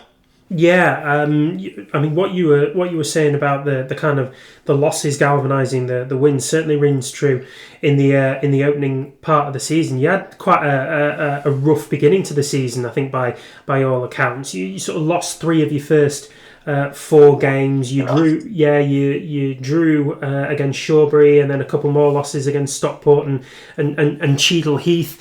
Kind of when you were going through this rough period, did you at any point kind of did you doubt yourself and what you were doing, or did you always know that your process was going to kind of come through in the end? I didn't doubt what we were doing. That wouldn't think, because I've always backed what we, myself, Eddie and Scott. So we've all played. We've all know non-league football. We all know what non-league football takes. And yeah, all right, we might be doing things slightly wrong, and I'm quite open to understanding that I think we need this, or I think we need this type of player. We need to adapt in this, and we needed. So what I did through them games is picked players like I managed to get Aidan Blaze to come from Exshall, who's a great ball winning centre half. It's just what we need: a strong, dominant, quick ball winning centre half. And Aidan was massive, like a massive signing. So that was something that we needed, and we managed to get him. And then we picked positions that we needed to do that. So when we started doing that, but then game Shawbury, we battered Stafford Town. We lost 1-0. We battered them, and we missed a penalty. And I'll quite openly say, I feel like that game, we should have won that game. It was ridiculous, but we lost 1-0. Stockport, we were winning 1-0, ended up losing 2-1. Shawbury, again, we must have missed 10 chances. And we were so we were playing quite well. And then we went to Cheadle, and I know we lost 3-2 at Cheadle, but I come in after that game, and I said to the lads, if you play like that every week, if you give me that every week, and you play like that every week, we won't go far wrong this season, and we'll be right up there by the end of it. So don't get disheartened by that. Learn from your mistakes, limit your mistakes. But if we can play at that level and that standard, week in, week out, we won't be far off the playoffs. And that was from that early on in the season. I'd always drum that into him. If you keep them levels, you won't be far off. To be quite honest. Yeah, no, that's fair enough. Obviously, I think what one of the kind of the key relationships in a football club is the one between the chairman and the manager. How much kind of convincing did you have to give your manager to kind of make the signings and kind of assemble the team that you wanted? Me and Lee are close, to be honest. He's the top bloke. I've known Lee for quite a while now. My brother sponsors the ground, so we've got a bit of a family connection with my brother's sponsored and my father sponsored. So we did a lot of work in the summer with raising sponsorship, raising funds, and we agreed a budget, and we worked on that budget. And then when we got later in the season, we managed to get a little bit more sponsorship in at times to try and support where we need to get to as a club. So as long as it was done correctly, Lee would back me all the way, and he backs the club all the way. So like this weekend, we've got a big charity ball that we're doing this weekend. We've got 320 people coming for doing a charity ball, and the club is obviously doing their best to man the bar and that sort of stuff to try and create these funds for. You guys will know it's difficult running a football club. You live on the breadline, don't you? It's 1 minute you've got a few quid there, the next minute it's gone because the showers are broke, the pitch needs something doing, there's a floodlight out, there's always something, isn't there, that's a cost. So I feel sorry for the club because it's always, and Lee's always stressed with it, but we've got good people. We try and get more good people involved. We've got a great committee. We try and get a few more people down locally, and we're just trying to build this club to achieve something, to be honest. We've all got the same goal. Yeah, listen, we quite openly admit we didn't know a great deal about the club until we started this podcast, but in a very short time I've realised how family orientated it is. The club was formed in 1947 by the family of your secretary, John Whiteman. An incredible sort of family run football club. Yes, mate, yeah, John's there. John's still our secretary. He's got his stand, which is named after John. His father actually started the football club back then. I think John managed, played. Now he's been chairman. I think he's done everything, to be honest. He's still there every week. He's down there helping mow the grass, doing all the jobs that the unsung heroes do, all the volunteers do, and it's just a nice place, mate. At the minute, I feel like this year's been a good year because as players and management, you are selfish. You want win games of football. You want to do what you do, but we want to give something back to the committee for all their like hard work over the years, and I think they've enjoyed it, to be honest. Yeah. Listen, getting back to the early part of the season, we felt the strain as well with the top-heavy fixture list. Now, it couldn't have been conducive to consistency, particularly as you were a new manager starting out and, starting pretty much from scratch. Yeah, so at the start of every season, these, especially non-league leagues, they get them in, don't they? They won't get the games in because they know at the back end of the season the pitches don't hold up, and there's always something that's going wrong with the pitches. And around January, February, probably December, January, February, you're always having games called off, and you can if you have a good couple like we did with the VARs and stuff like that, it puts you back in the league, doesn't it? So they try and get your league games in nice and early. But I think our inconsistency was having a smaller squad at the start. We managed to get a bigger squad, a lot more strength and depth in the squad towards the Christmas period, and that helped us because we had players that could come in and out, and I did feel that the players were as good as what we were starting with. We're coming off the bench as well, so that gave us that side of things. But I think the start was a smaller squad and a higher frequency of games was definitely, I would say, is a part. But you pretty much got there one way or another. Kieran Brown has scored 34 goals for you this season. Lewis Holdham, Daniel Cox and Matthew Wood have also gone into double figures. Obviously extremely instrumental to the success of the football club. Kieran's been fantastic, mate. Big, strong lad, scores goals, shoots on side, typical forward, shoot from anywhere, but that's what you want. And to be honest, Lewis was fantastic. He was with us at the start, and then he left us to go to Hanley Town, and then he come back after Christmas to us, and to be honest, it's like he'd never been away, and he to be honest, he was even better for us after Christmas when he come back. I think his attitude and get that little bit of breakaway, giving away, I think he realised that he wanted to be with us, wanted to be with the club, and I think he was loving his football towards the end of the year. Scored some unbelievable goals, not just great finishes. The one he scored one at Winsford away, which was his first game back, come off the bench. Cox actually got injured. He went on and hit an absolute worldie to get us back level. And then Stafford Town away near the end of the year, scored the winning goal late on, come off the bench. 2 goals in the playoffs. He got one in the playoff semi, one in the playoff final. It's like he's done fantastic for a young kid. Yeah, absolutely has. Yeah, he has. Have your players been the subject of any approaches from higher league clubs already? I'm not quite sure now. And through the season, we had Louis leave. We had a few 7 days coming for Kieran. The lads didn't want leave. I think Louis went because he wanted to test himself at a high level, which I do get. And obviously that didn't work out. So it's a little bit thing, but we didn't have that many, to be honest. I think when people saw we had a happy team and a happy squad, they sort of stayed away from us. But you never know, do you? There's some if the merry-go-round will start. But I've told them I want them all to stay. I want them all to prove themselves. They've all played higher, a lot of them, but I want to prove themselves with me in the club because I believe in all of them. And we want everybody to stay. We want them all report back for training. And we should, if we can keep this team together, it should be a strong year for us next year, but it all depends on how you keep that team together and the attitude you turn up with in the summer, isn't it? Yeah, no, absolutely it is. Your goalkeeper Danny Roberts was the hero in the final. Really, you're saving 2 penalties. But what makes it interesting, obviously, you mentioned it earlier on, is that you actually switched goalkeepers in October, and Danny came in from Whitton Albion. It's a dead difficult position to fill at the best of times, but you've been really bold in making that choice and change at such a key stage. It can't have been easy for you to kind of make that decision and then withstand any potential blowback. It wasn't an hard decision with Dan, mate. He's a class keeper, to be honest.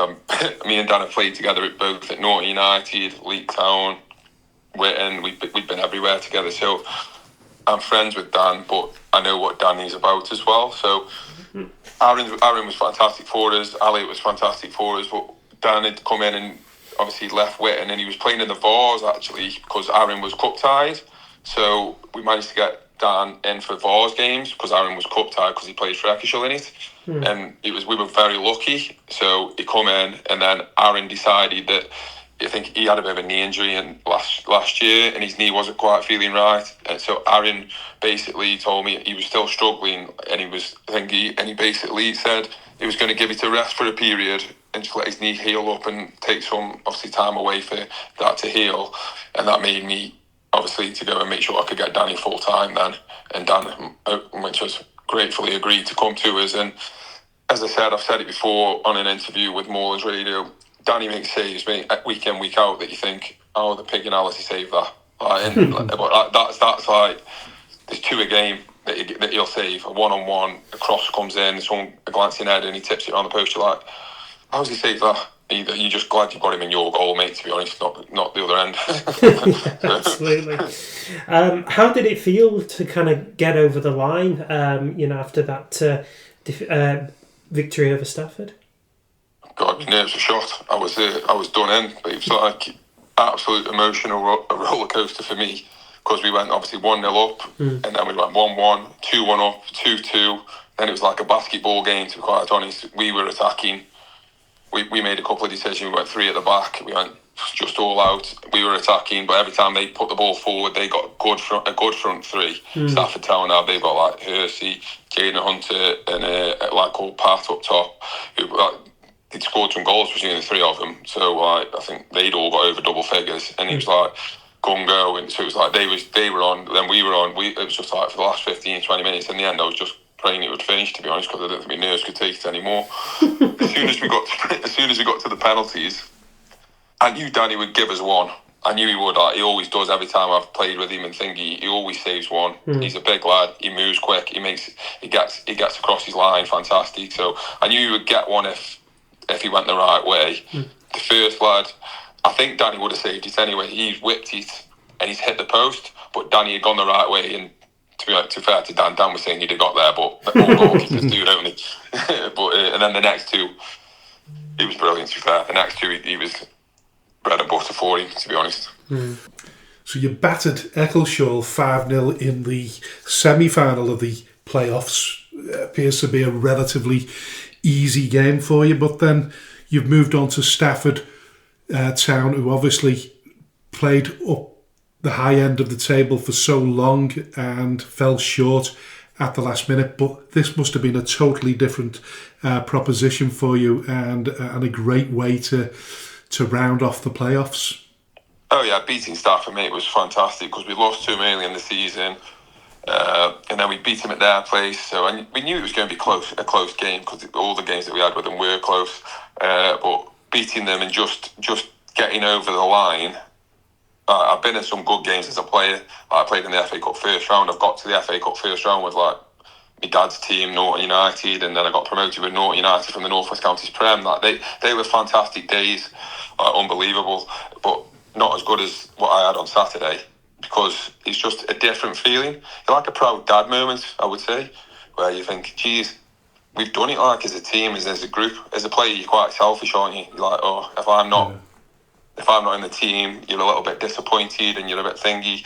We try not to show that, but you are naturally as players. I say that to them. You're a bunch of selfish little sods, but that's all you care about yourselves. But it's a collective, and we've drawn that into them this year. So as a manager, I was really, really happy, and that my little boys there, and my missus was down, and that's probably one of my proudest moments in football. To be honest, that I managed to do that, and as a team and with my management team, because all the effort that we all put in. It was fantastic, mate. Yeah, and what I should have said really was that Tommy Lawson, our manager, always says that it's one thing getting promoted directly, but actually going and winning it in the playoffs is even better. But then to top the lot, you do it on penalties. Like you say, an exhilarating feeling, but an extremely worrying feeling when you get to that stage. Oh yeah, it was brilliant. It's just the whole emotion. I said it was like my head was banging after, to be quite honest. I was like, didn't know what was going on. It was like, wow, can't believe this has just happened. But it was fantastic to do it on penalties and do it the way we did. And I was pleased for Dan, because obviously Dan's my age now, and it's nice to keep that feeling of winning and achieving something and doing something good. I was pleased for Dan, and I was pleased for all the lads for all their hard work, to be honest. And I was pleased for the club, Lee Sabo, the chairman.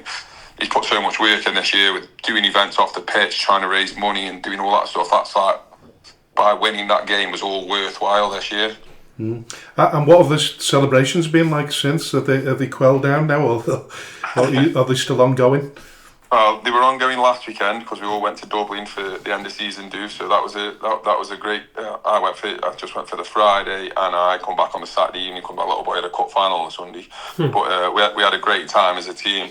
Even Steve the physio, who's 71. I think he's 71 or 70. He come with us, and we had all the staff there, all the players. We had, I think there was 18 of us in the end that managed to come, and we just had a fantastic time. To be honest, the club gave us a bit of money towards it from the cup runs and stuff like that. So the players were happy there. They had the kitty money that they saved up all year. We had a great day on the Saturday.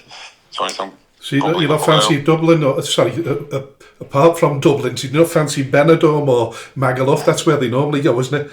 Yeah, it is. No, to be fair, a few of my mates are going there this weekend for the stag do, so I didn't fancy that, but I've got this charity board. But we looked at all options, but Dublin was just the easiest, most simple, because you literally get on a plane, you're there in half an hour. It was easy for people if they only wanted to come for one day. It was all right to go for a day and then come back the next day. So that was why we did that. But we had a great time. It was actually quite a good day drinking in Dublin. I don't know if you've been. It was good. So we just in the bars, all the music's on, and we had a great laugh. We've got a presentation night in next Friday, the 16th, and we call it like a bit of a promotion party, so a few of the fans will come, and we got that, and then the FA Cup Final on the Saturday, a family fun day as well. So we're doing a lot of stuff as a club at the minute, which is stressful for the likes of myself and Sabo and all the committee, but it's worthwhile because we're trying to generate a little bit of stuff and trying to do as much as we can to ride the wave. Yeah. Listen, in addition to obviously winning the playoffs, you managed to get to the fourth round of the FA Vars as well. I guess you were disappointed with the 2-0 loss, but very proud also. I was massively disappointed that day because I feel like we didn't give a good account of ourselves. I feel like the occasion got to us, and I feel like I didn't. The problem might be careful with my words. I feel like I picked the wrong team for that game, which was my disappointment in myself. Not in the players, because the players give me everything like they always did, but I feel like there was personnel I should have got on the pitch from the start, and certain things I should have done a little bit better as a manager. But in the end, it's the furthest we've ever got in the FA Vars. The club are proud of it, and I am quite proud of it now. I mean, it's always hard. We always want to go one further, don't we, as managers? If you aren't that driven, I feel like you're losing the little bit of fire in your belly if you're not that driven. But it was a good year for the FA Vars for us, in the end. Yeah, and listen, it's been a learning curve for you all season, making managing even harder. What have you learned throughout the season, and how instrumental have your backroom staff been? I've learned a lot. My backroom staff have been fantastic. Like, there were certain things that they said. So Eddie was the manager of Hanley Town a few years back, and he's been involved in a lot of football teams. And he said to me, whatever you do, don't keep your squad too shallow. He said he did it once at Hanley Town. They were top of the league at Christmas. 2 injuries, 2 suspensions, 4 key players gone. And he said after the Christmas break, there was 4 or 5 games. They were 6th or 7th. He said it was that fine margins. He says, so if you can, try and make sure your squad is a strong squad, and make sure you keep that going. So that was massive, and that played in my head, to be honest, quite regular. So when I was looking at it, we had one game, I think it was New Mills away. I'd been on holiday to Spain, and I was flying back, and we had 12 players because we had a lot of people away and a lot of suspensions, and I flew back in, and I had to go straight from Liverpool airport straight to New Mills, and I was on the bench. And then he was like, so that from that point then I was like, right, we need a few more bodies, because there's always something, there's always an injury, there's always a suspension, there's always something that catches you. So that was a big learning curve for myself, that one was. Now listen, we've talked about it on the show a few times now, but we always sense that there's a lull sometime in the season, probably around about the end of February to the beginning of March, where you're wishing the season would either end, you're tired and you're running on pure adrenaline, but you need to do something different. Did you actually ever get to that point, and did you do something different to sort of get over the lull? We definitely did, mate. I think we played Camel Air at home, where we drew 2-2, which we were losing 2-1. And then we went to Runcorn Town away the game after, and we lost.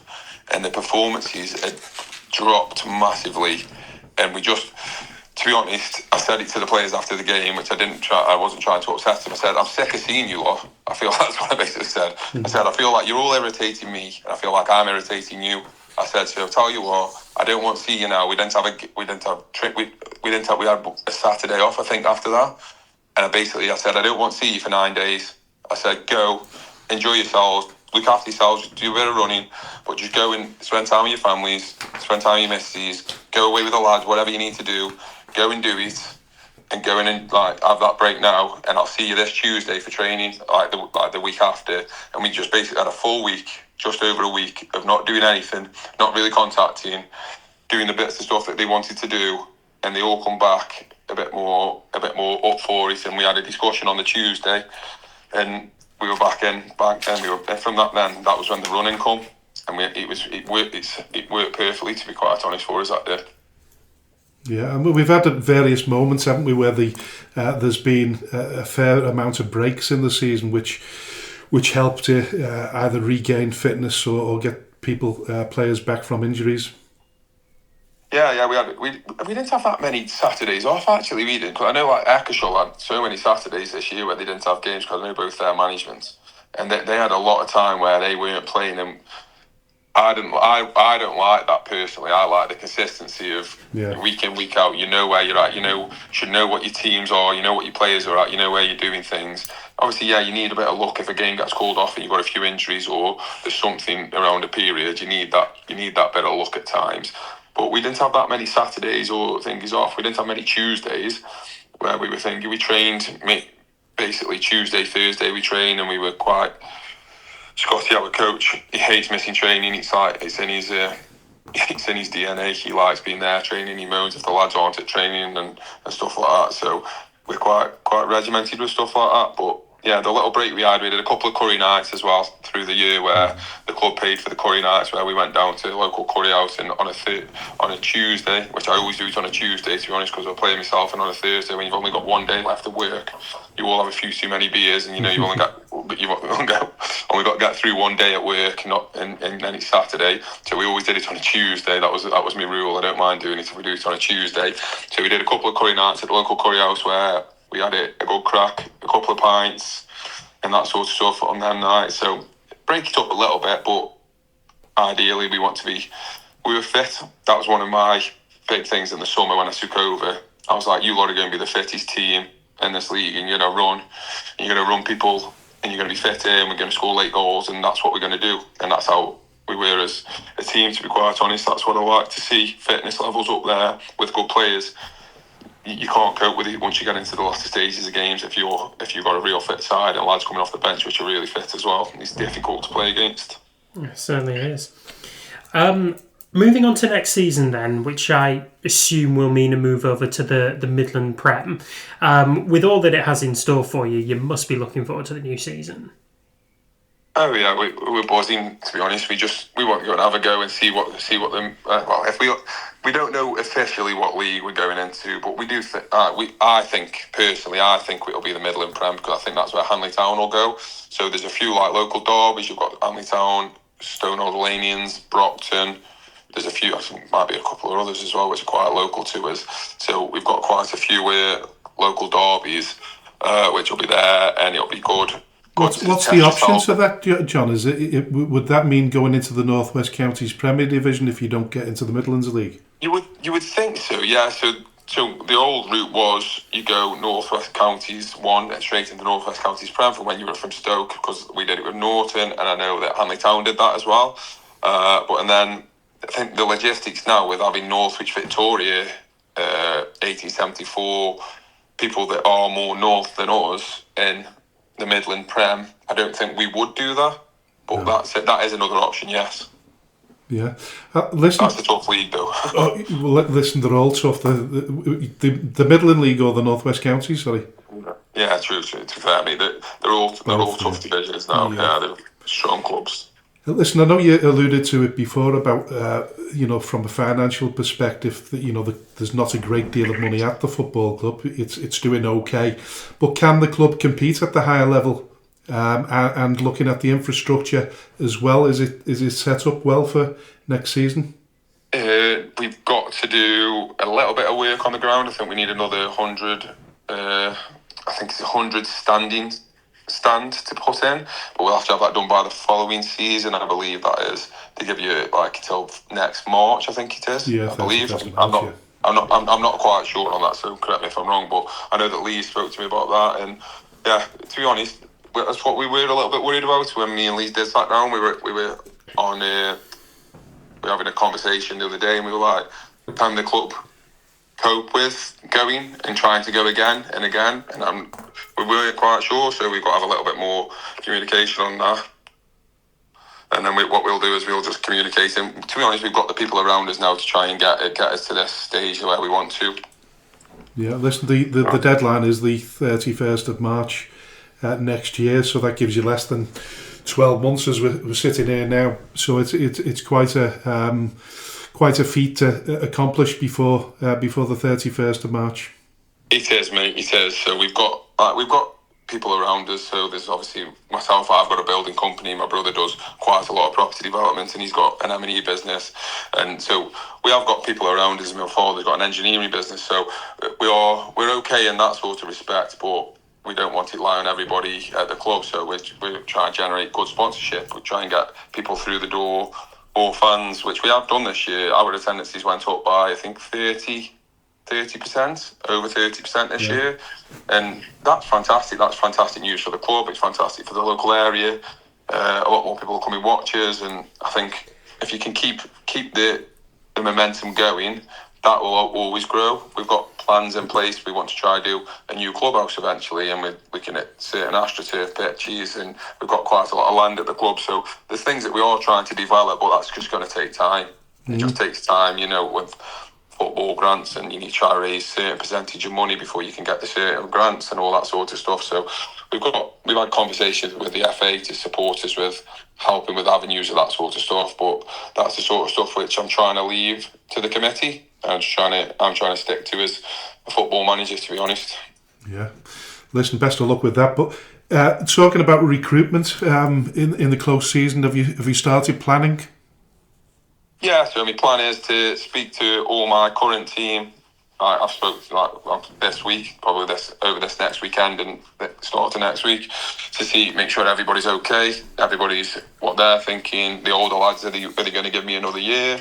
All that sort of stuff. So I'm going to do that in the next few days, give everyone a call, and then we'll see from there. We'll write our players list. We'll have a look at what other areas we think we need to strengthen, and what we'll do now, because we've got a fantastic group, not just a fantastic group of players with talent, we've got an actual fantastic group. They're in it together. The togetherness was there, as you can probably see from the performance list and from where we got to as a club.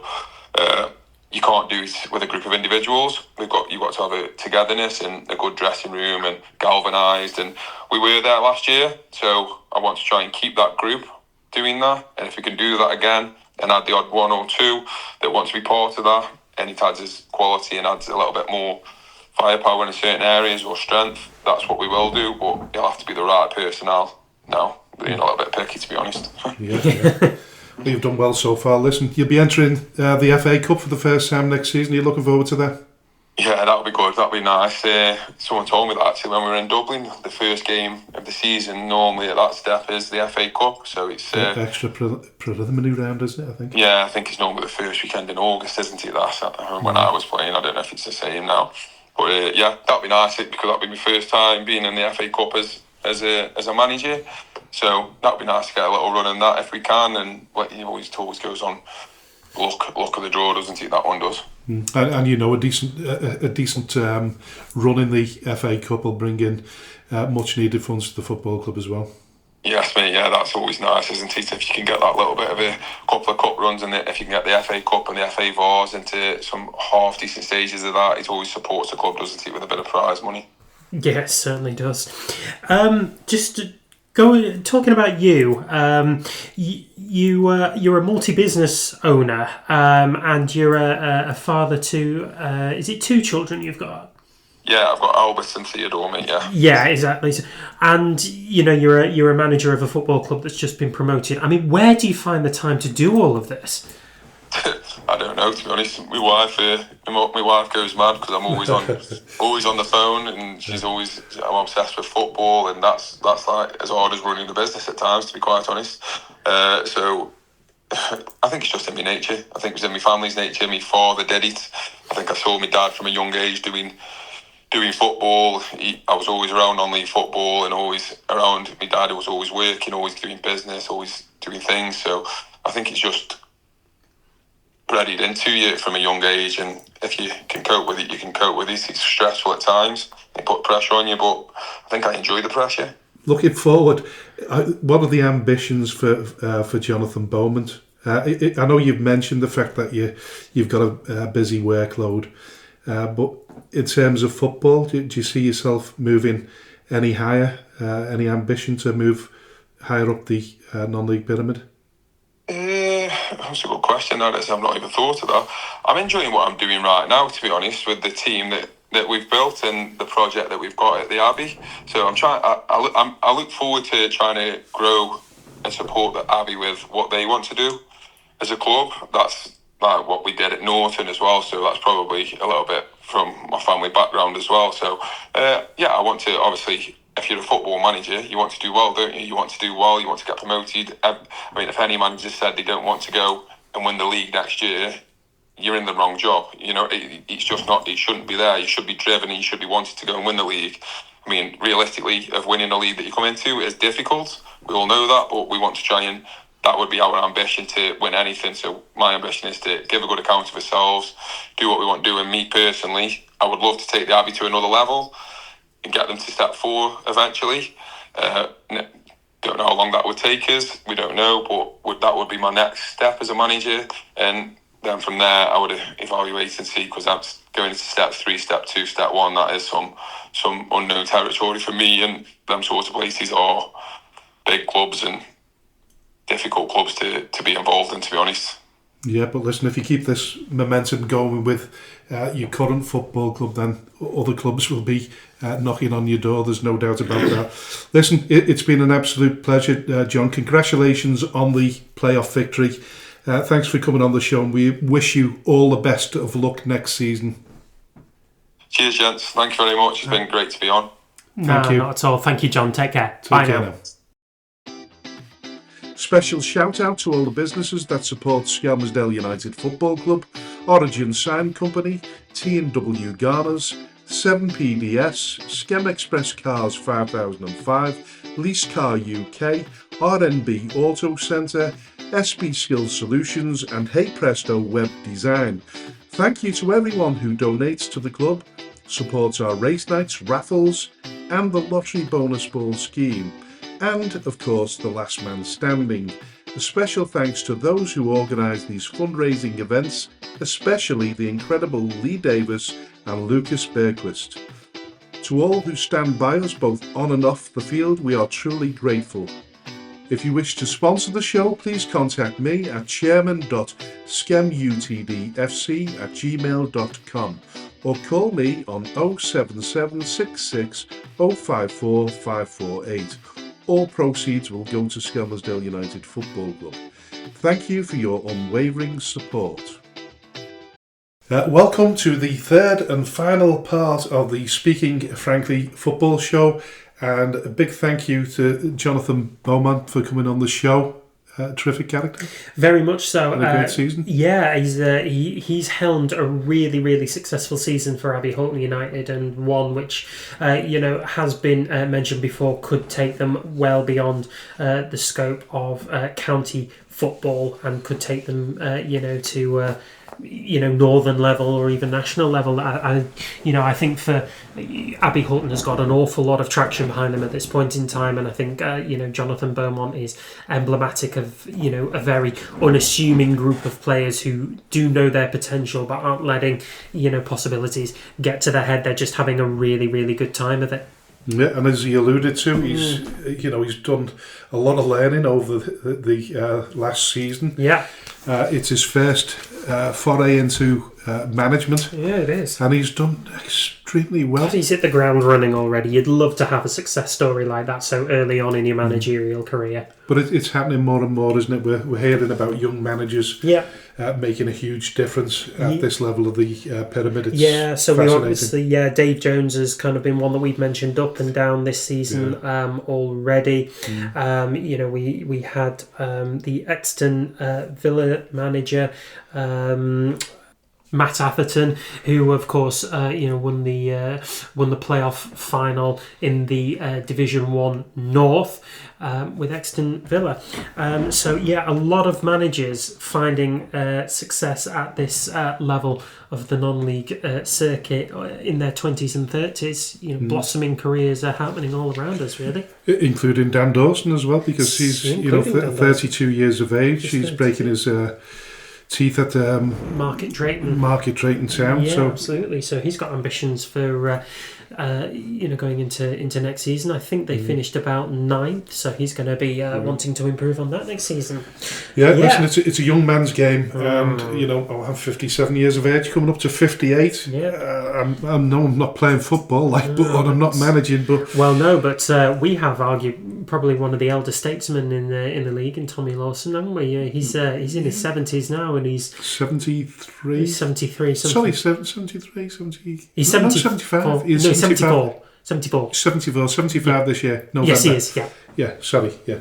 But I'd like to know who in how old's Brent Peters? He's not as old as Tommy, is he? I don't think so. No, he won't like us saying that if he's a lot younger, will he? But if he listens to the show. No, he's too busy to listen to this show. He's too busy running Bake Up. But the question goes out there to anybody: is there a manager in the Northwest Counties any older than Tommy Lawson? 74. Or shall we say at step 5 or 6?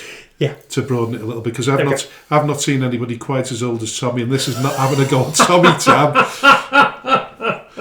Well, listen. Anyway, let's move on to Skem. We're going to talk about Skem United. So this is the final part of the show, and it'll be the final part of the season, actually. So it seems very appropriate that the team that we started with all the way back in episode 1 is the team that we finish with. It is our own adored Skelmersdale United. So we had the end of season presentation night last Friday, which was a massive success. We had a good turnout at the Newburgh Sports Club, about 70-80 people. Newburgh. If you say so. I'm not from round here.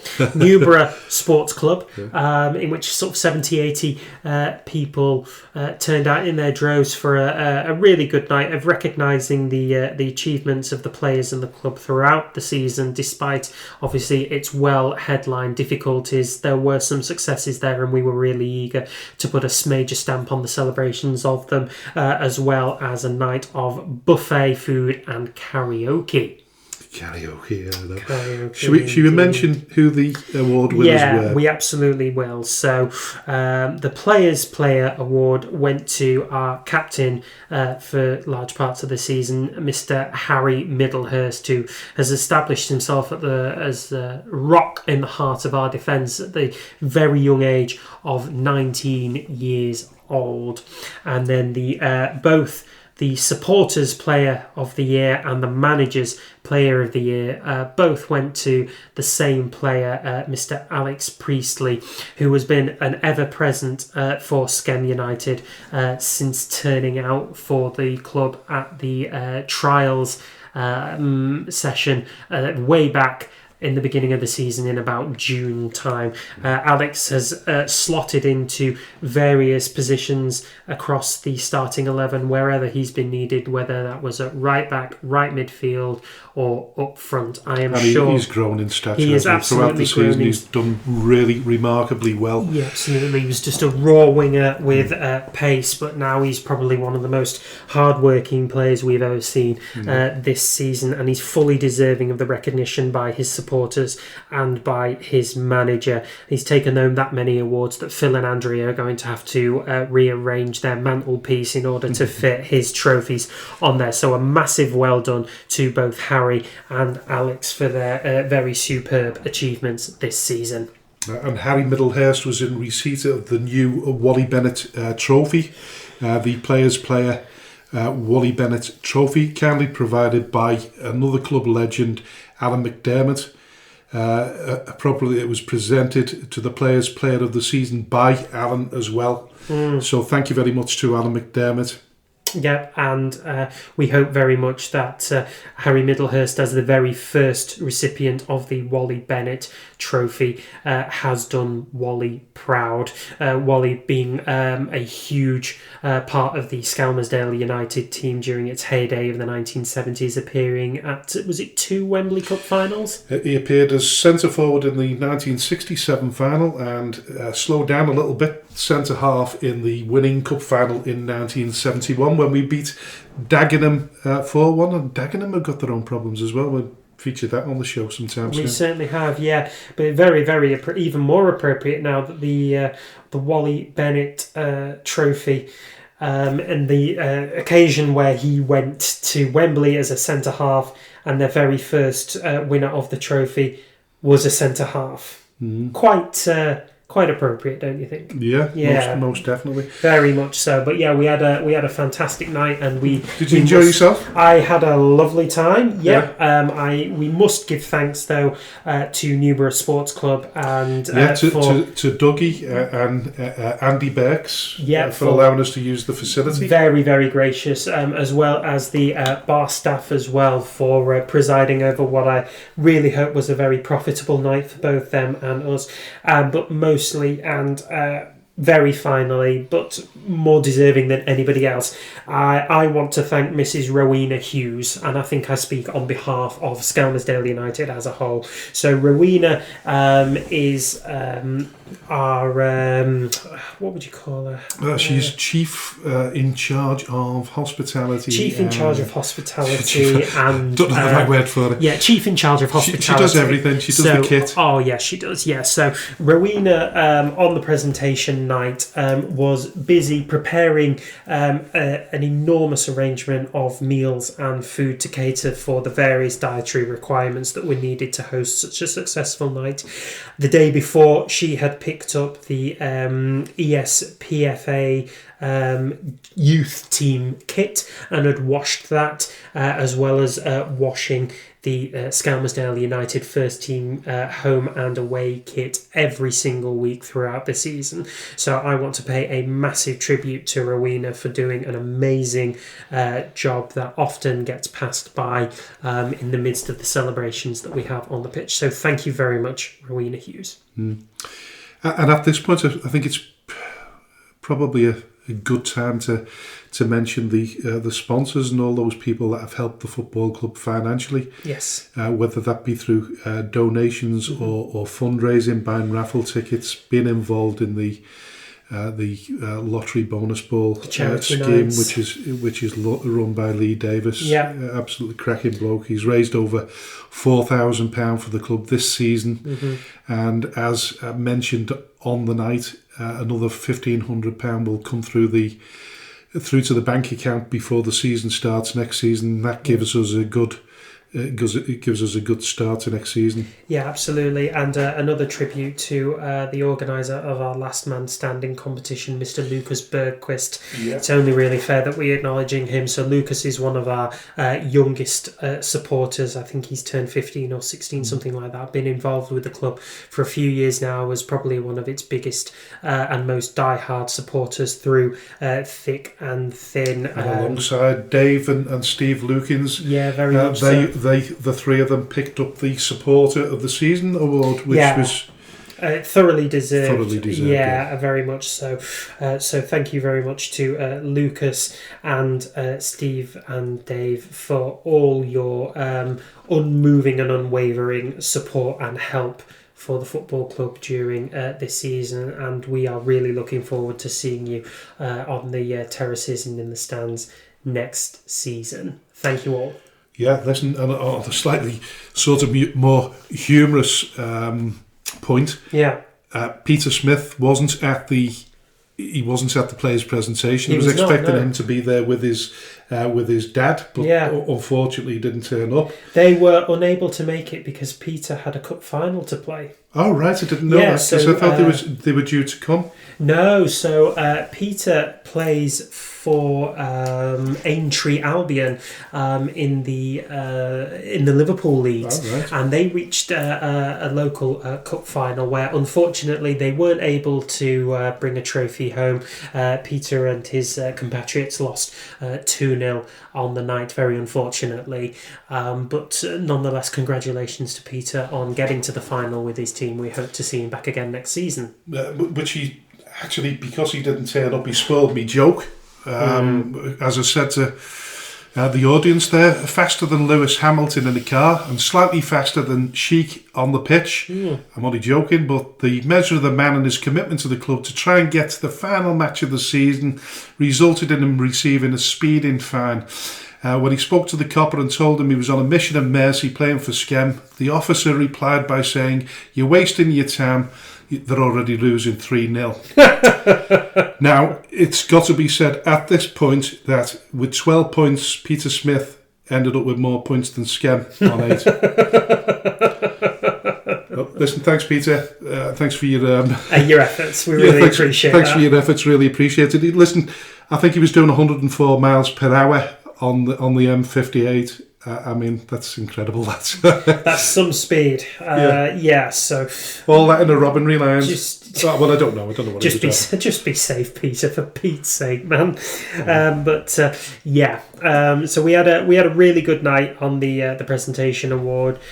We saw camaraderie that's quite clearly been emblematic of how we've turned up game after game, despite the odds being stacked against us, against much more established opposition. But in complete contrast to last season, by the way, the end of last season's awards were a much quieter affair. So we are seeing a little bit of camaraderie and togetherness about the team, which is great. Yeah, absolutely. We can acknowledge that as fans and as volunteers of the club, that we hope that there's something really special brewing for next season, regardless of whichever league we end up. Now, we would like to take this moment to direct fans and listeners of the show to the new Skelmersdale United GoFundMe page, which Mr. Frank Hughes set up earlier on this week. Frank, do you want to tell us more about that? Well, I think, like I've said on the sort of promo on the GoFundMe page, is that benefactors have become probably just as important as sponsors, because there's only so much money you can raise through sponsorship at this level. So we do rely heavily on benefactors and people to raise money, offer money, donate money. We need additional funds, and if we're gonna compete next season, then rather than argue the toss and be critical of the football club, everybody knows what the club is going through. We're still waiting to find out whether we can get a piece of land in Skem, and until we do that, we can't get back to anywhere close to what we've been before. So what I've said is, listen, this is a what we'd call a floating fund, and it's just basically to help us float for the next season. We can guarantee that we're going to be there for the next season. There's no doubt about that. But beyond that, there's only a certain amount of money that, and I've gone on record as saying that, I've had to dig deep into my pockets. So's my wife, like mentioned before. She does all the laundry. She does the hospitality, and she did all the catering not just on the presentation, but on the race night that we had. So we we can't guarantee what's going to happen in 12 months, but what we can guarantee now is we'll carry on floating with the help of some financial support from people. And like I've said before, rather than criticise and walk away from the club, think a little bit harder and longer before you criticise, and get on board and help, because listen, I know we're playing at Marine, which is a little bit further away than Bearscote, and it's not ideal, but it's a means to an end. We are meeting the council at the end of this month, and hopefully talks will take place on possibilities of landing within Skem or certainly around it. But until we get back to Skem, we need help. Yeah, it's really as simple as that in the context in the context of just being able to survive and make sure that this town still has a football club regardless of where it is. We do need help. We really do. I mean, I can appreciate that this is a very difficult time financially and societally for people to live in. But we are really truly grateful for any and all donations out of the goodness of your heart that we receive. I mean, we're working really hard with local businesses and local companies to try and develop relationships that will see us financially better off. But we can only try, and we can only try and ask for your kindness and your gregariousness in ensuring that Skelmersdale United still continues to exist with us as the primary caretakers of the name and of the history. And it has to be said that there is no guarantee that we can continue to support the legacy of this football club alone. People walk away from the club, that's fine, but we need new support, we need more sponsorship, we need benefactors in order to sustain this legacy and continue. There's no guarantees in any football at any level, and it's much more difficult for a football club that's playing every single game away from home. Yeah, all it really ends up in is a loss of more funds, which are really crucially needed to ensure that Skem continues to float as a football club until we're able to get back to our namesake town. But the very idea that we can be ambitious and competitive when we don't have the resources we could have if we were playing in Skem because of the lack of support. Yeah. The idea that we can do all of those things without money beggars belief. I can't understand why critics, how they can justify their thoughts. Yeah, absolutely. And if you look at the associative names of teams that don't have their own home as well, a lot of them have befallen the same kind of fate that we have. So Farsley Celtic are one who don't have their own ground at this point in time, and they have been relegated. The City of Liverpool don't have their own ground, and they also have been relegated.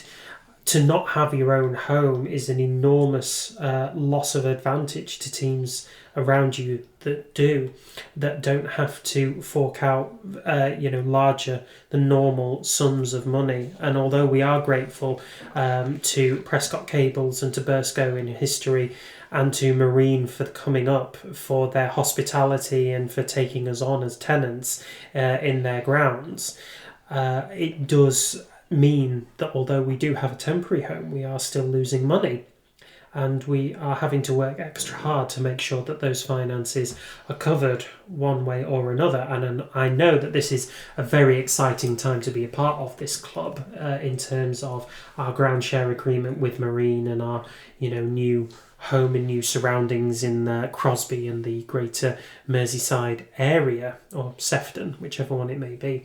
Nonetheless, ultimately the goal is to get back to Skem.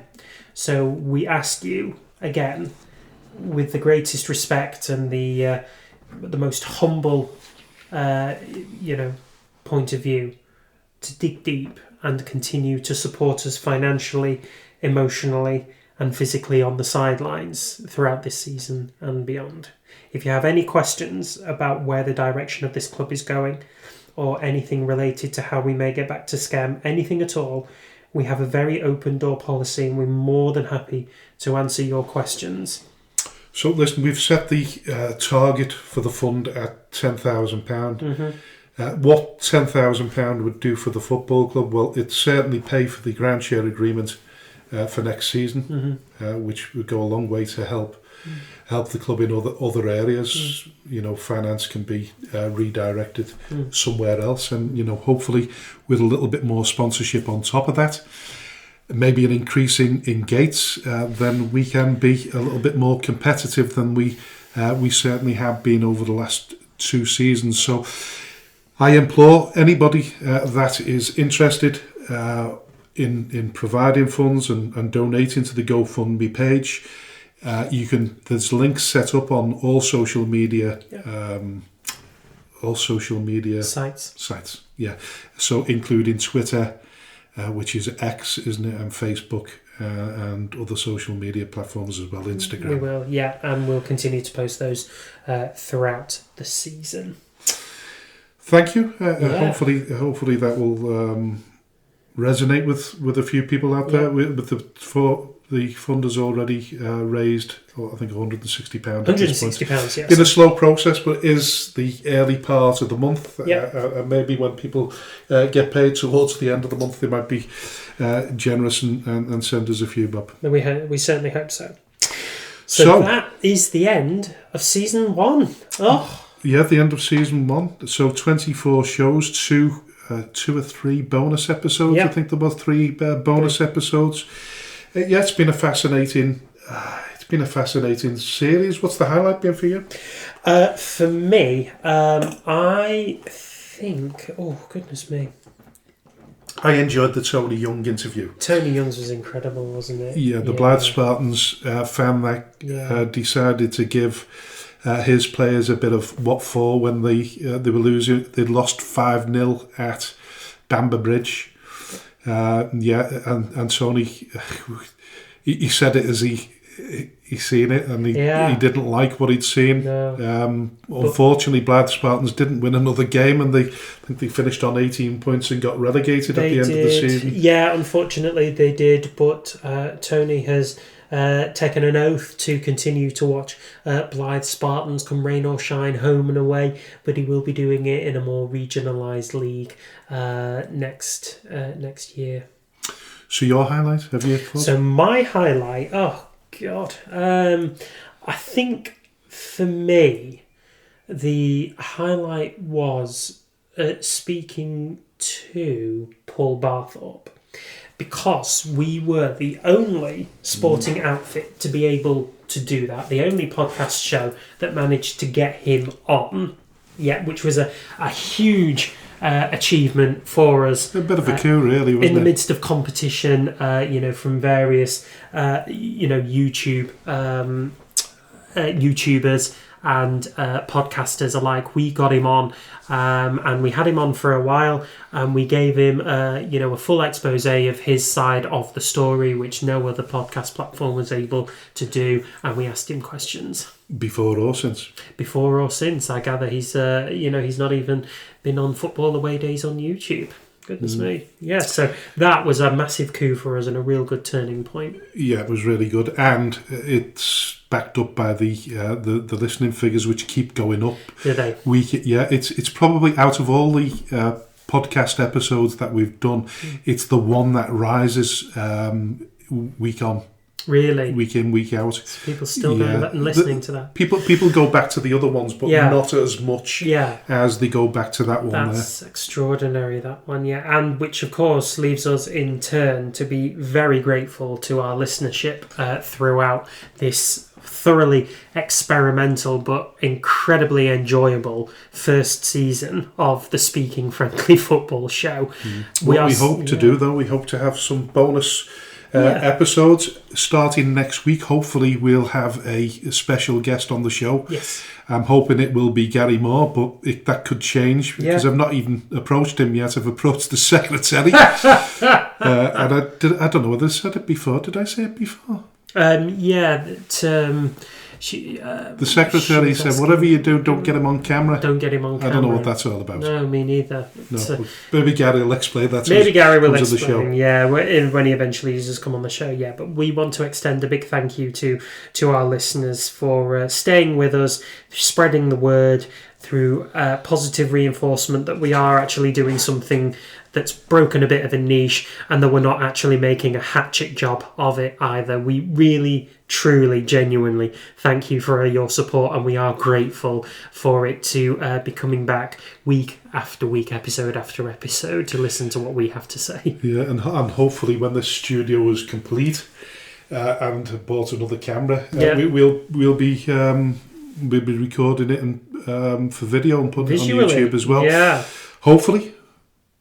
We hope so. Most definitely. But listen, definitely. We're going to the sort of final stages of this particular episode, and that old question, what have we learned this week? So this week I have learned that every single detail matters. Oh, yes. Yeah, every single detail matters, whether that is financially and whether that is registering players and whether that's just getting the fans in through the door. Every single detail in running a football club matters. Yeah. And what have I learned? Well, it's often said, isn't it, when you're losing, how can you celebrate? How you can celebrate failure? Well, it depends what you deem to be failure. At the beginning of the season, 18 teams took up their places in the Northwest Counties Division 1 North. They all played a part in a historical season, including Skelmersdale United Football Club. Sometimes survival is success. Do you agree? I do. Good. So that's what I've learned this week. So I'll leave the final words to AJ. You've been listening to the Speaking Frankly Football Show with me, AJ Vachette, and my co-host, Mr. Frank Hughes. We are available on most podcast streaming services, including Spotify and Amazon Music. Please remember to subscribe on whichever platform you get your podcasts so that you can find out firsthand when a new episode of the Speaking Frankly Football Show has been released. Please also remember to rate and review, as we do thrive off the feedback that you give us. We are also available on social media platforms such as X and Facebook under the banner line Speaking Frankly Football Show. That is the end of Season 1 in its official capacity. We will be back sometime soon with bonus episodes throughout the off-season, so please tune in soon for another episode of the Speaking Frankly Football Show. Until then, bye-bye for now.